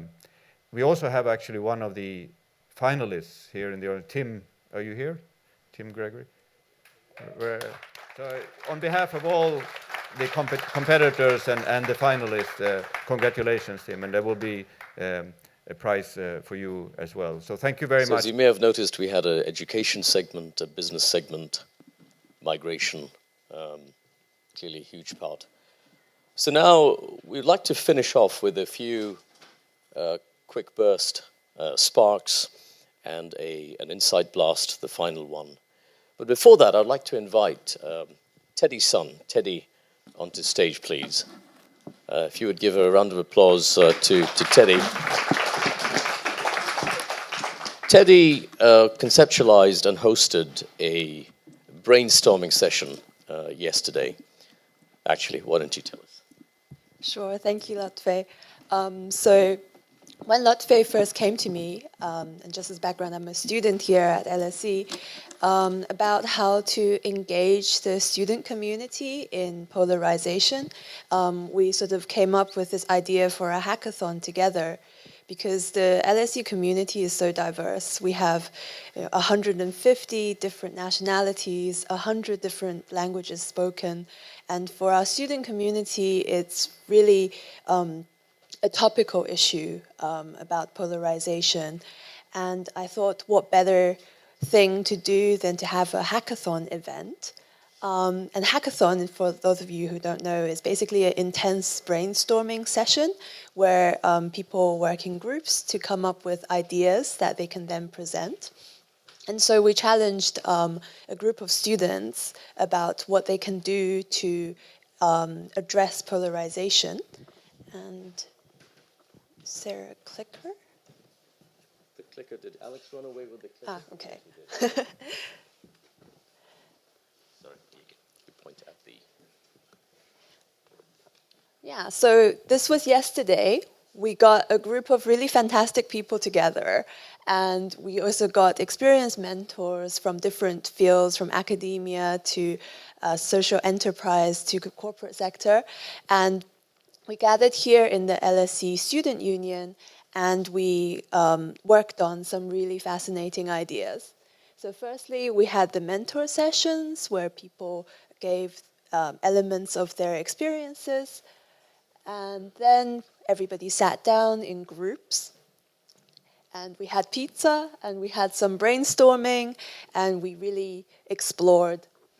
So I wanted to present to you 5 ideas that came out of the evening from our participants. The first one is using virtual reality to mitigate discrimination. I'm sorry, you can't see the bottom. So recently, if you know about Airbnb, which is a room hosting website, they have problems with discrimination between the hosts and the guests. And what one of our groups thought was really interesting is to use virtual reality on the online Airbnb platform so that people can immerse themselves in the cultural background of the person that they're hoping to stay with. So rather than just using it as a hotel room, they will instead go into, through their computer, into the normal lives of their hosts or their guests and see what their communities are like and to walk around the streets with them. And that way it would help them to understand people from different backgrounds. Our second idea was a matching service. So from our Facebook feeds, it's fairly easy to tell what someone's political affiliation is. And it's also able to track people's interests and so forth. And you might have heard of a very famous app called Tinder, which matches people based on their similarities. Well, we thought maybe we can make a different app that also uses people's Facebook information, but instead it matches people from across the political spectrum. So we will match someone from the left with someone from the right, someone who perhaps supports the Green Party with someone who supports UKIP. And similarly, they can come and talk to each other and maybe find that they have things in common, for example. The third idea is a news streaming service, but again, people from the recent US elections realized that we're all in the echo chamber of our own making. So we listen to news that agree with us, we speak to friends who agree with us. So it's very difficult to understand the other side. Whereas this news streaming service will add on top of your own selections something different into the mix. It will give you the opposite point of view so that it will regularly sort of suggest news articles or sources that you've never thought about engaging with. And this is a way for the users to understand what the other side is really thinking. The fourth idea is a food collection service. So here we think, so Deliveroo and Uber Eats and all of this is delivering food to people who are, relaxing in their homes. But what about the people who have to go to sleep hungry? Isn't that a problem that we need to look at? So instead, what we thought about was having a collection service where you have a large event and you have leftover food that's in perfect quality, or if you have you order too much raw ingredients for something but you're not able to use it, then you use this app to call the delivery service, which then takes the ingredients or the food to a homeless shelter for the people there. And our last idea is a community activities organization app. So here, where people in the local community want to do something together, they can organize themselves. So for example, if they decided that the local playground was to run down, then everyone from the local community can contribute ideas and then get together to organize a day where they can work together to solve this problem. So this is basically some of the ideas that we came up with, and it's we had a very sort of intense brainstorming session, and people had had a lot of fun. So, yeah. Thank you very much. Here you go, Noah. Thank you all very much. My name is Noah Gaffney-Slaney, and I am a digital strategist, social impact consultant, and fellow of social innovation at the University of Cambridge. And so, given my focus on the digital space, I thought the conversations we've been having today have been really interesting. And obviously, the recent election, Brexit, and other global phenomenon have really led us to think about the role that social media plays in our behaviors on and offline. And so we've been talking a lot about echo chambers, filter bubbles, fake news, and other initiatives that are really harmful on social media. But one thing that we haven't been talking about, and one of the things that I think has been really powerful about social media, is its ability to bring people together. And so I grew up in the States with an Israeli mom and a Chilean father, and actually when I was growing up, it was very rare to get insight into other cultures. And so every summer when we would visit Israel, it was very interesting to me to see Robbie Williams, who is this international superstar that I'd never heard of in the States. And likewise, my father was a big football fan and would watch the World Cup once every 4 years. And that was just something that wasn't a part of my culture growing up in the States. And nowadays, of course, you can't go anywhere without hearing Shakira. Black Friday, which we know is today, is now a global phenomenon that takes place in London. And of course, there are just many examples of memes and other small elements of culture that are being so porously passed around the world. And one of the reasons for that is social media. And so I believe that this is creating a lot of opportunities for people to engage in a completely different way, and particularly for millennials to engage in a different way as the first generation of digital natives. And so I really believe that millennials are different in 3 particular ways. The first is that millennials are pragmatic, and they're really willing to work within systems to drive change, which I think will be more important than ever. So unlike the baby boomers or Gen X, who have been categorized by a strong desire to really tear the system apart or ignore the system altogether, you have a generation that's coming up now and will be the next generation of leaders who's actually willing to drive change forward using business and government as a tool. So again, really thinking through the ramifications of that, I think, will be really powerful.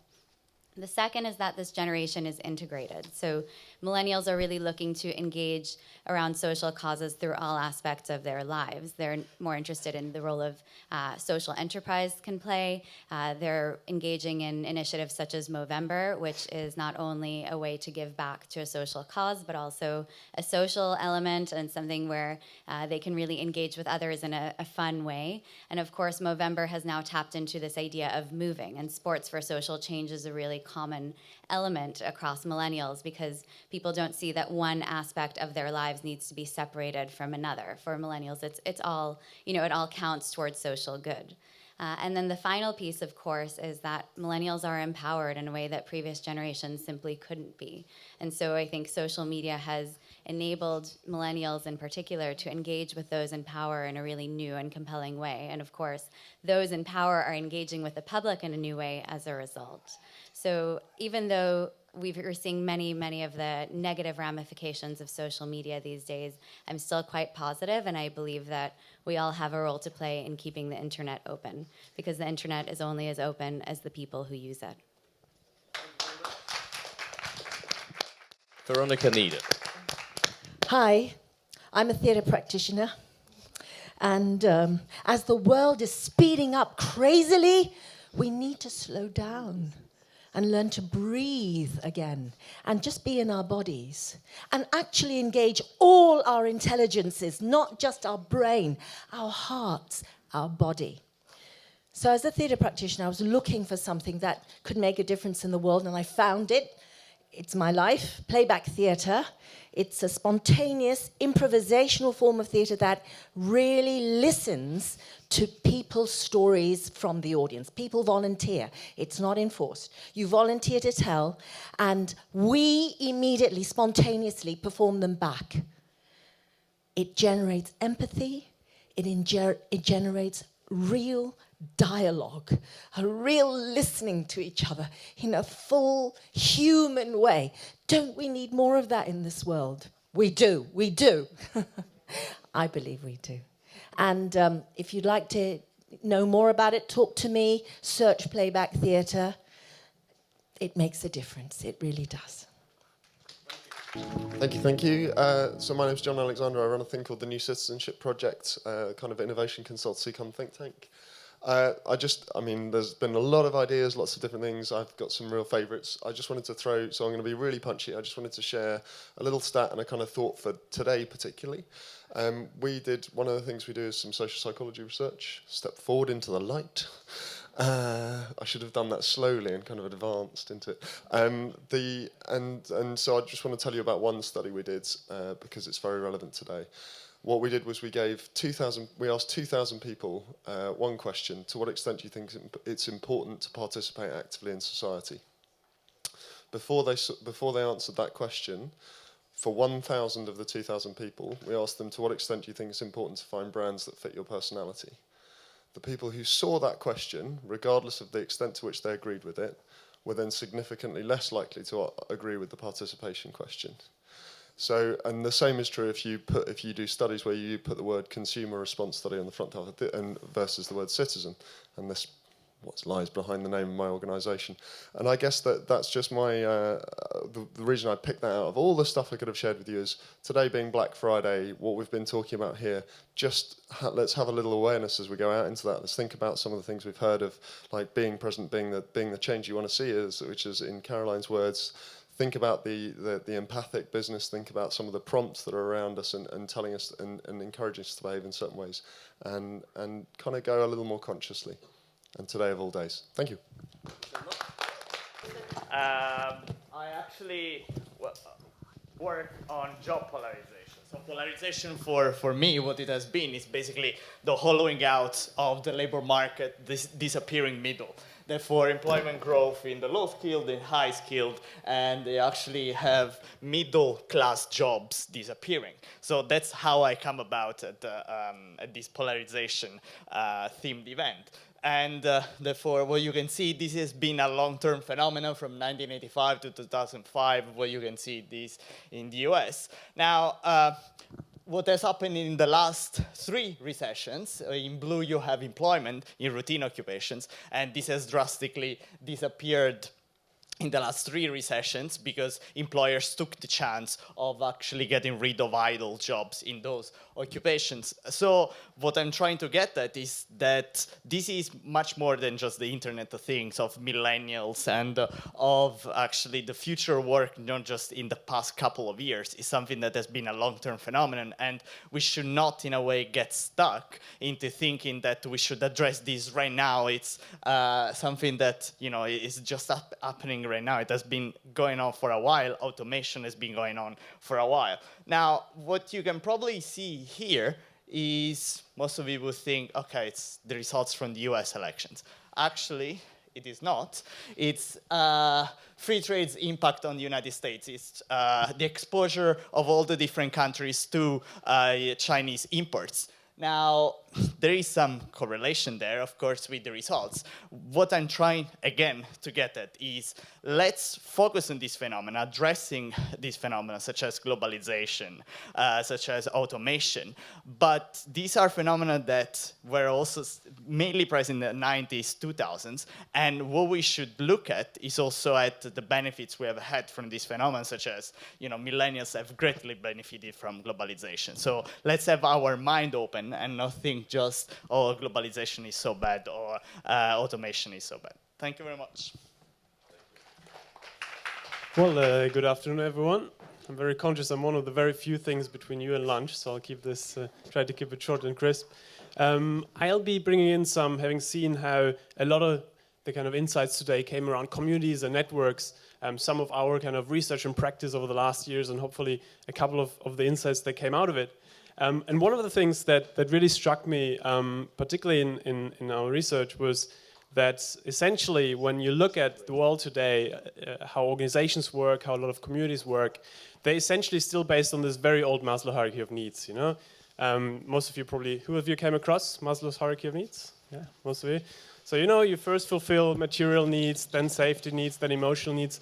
And if you still have time one day, then you self-actualize, then you kind of do the creative things, then you become authentic, right? So someone like Bill Gates, he first sets up Microsoft, makes a lot of money, and then sets up a foundation and gives it all back. You first do well, then you do good. Now you have more primary needs emerging, like electricity and batteries and Wi-Fi. But essentially, it's kind of the idea of walking up the hierarchy or walking it down. That's unfortunately also how a lot of communities and NGOs, particularly when it comes to more vulnerable populations, are organized. We work a lot in South Africa, Kenya, in the low-income contexts in those countries. And it's always unbelievable to me to see the Western arrogance of assuming that people just want better food and better shelter, and this idea that it's all about pushing resources in. It's actually quite the opposite. It's about trying to understand, and I think we talked about this in some of the sessions earlier, trying to understand how can we build the capacity, the platform, so that people can actually make their own ideas happen and be proud of what they do and really have a certain meaning. So what we believe is emerging is kind of an enlightened circle of needs, so that people want to fulfill those needs at the same time in all geographies, in all kind of socioeconomic backgrounds, and that we actually need to be able to understand that it's about building communities and companies that make this kind of idea of an enlightened self-interest come alive. So this idea that if I have a circle of needs, the more I can cater to the circle of needs of others, the more actually they can cater and won't cater back to me. So it's this kind of enlightened self-interest model of capitalism that is emerging. And that kind of leads us to this. Those of you interested, if you Google our names and kind of what we're doing here, we do a lot around how do you actually build communities or networks that can make that happen and build these relationships. So these are kind of really going from action-driven purpose to different models of how do you actually leverage technology for those of you interested. So being a German, I want to finish on a philosophical note. I couldn't leave the room without doing that. Where I grew up in Heidelberg, we have a philosopher's way. And Goethe was writing his poems there. And Viktor Frankl, the psychotherapist, he took a lot of his ideas. And Viktor Frankl, he survived the Holocaust, and he always wondered, why did I, Viktor, survive several concentration camps psychologically? Of course, physiologically, you didn't have a choice, but psychologically, a lot of people gave up hope, and he kept this kind of sense of meaning. And he wrote an amazing book about it, those of you interested, the search for meaning. But he always tried to find a small meaning in the day, so still helping a person, and a big meaning, like still wanting to write a book. But also he had this flight instructor who came to him, and he wanted to learn how to fly, Victor, and he asked the flight instructor, so how do I do it? And the flight instructor told him, look, Victor, if you want to start flying, you have to start like this. If you want to fly like this, you have to start like this, because the wind will pull you down. So if you start as a realist, you end up as a depressionist. But if you start as an optimist, you end up as the real realist. And Goethe used to say that a couple of 100 years ago, when he said that if you take man as he is, you make him worse. But if you take man as what he could be, you make him capable of becoming what he can be. And I believe this is particularly true in the kind of context of the refugee situation we have discussed, in the context of particularly working with vulnerable populations, where it is about the question of, it's not about the current situation where someone's in. It's about identifying what are the unique passions, talents, dreams that are behind that situations that we see, and then really going about and developing the platforms that help people see where they could be, and then give them the tools to actually get there. Thank you.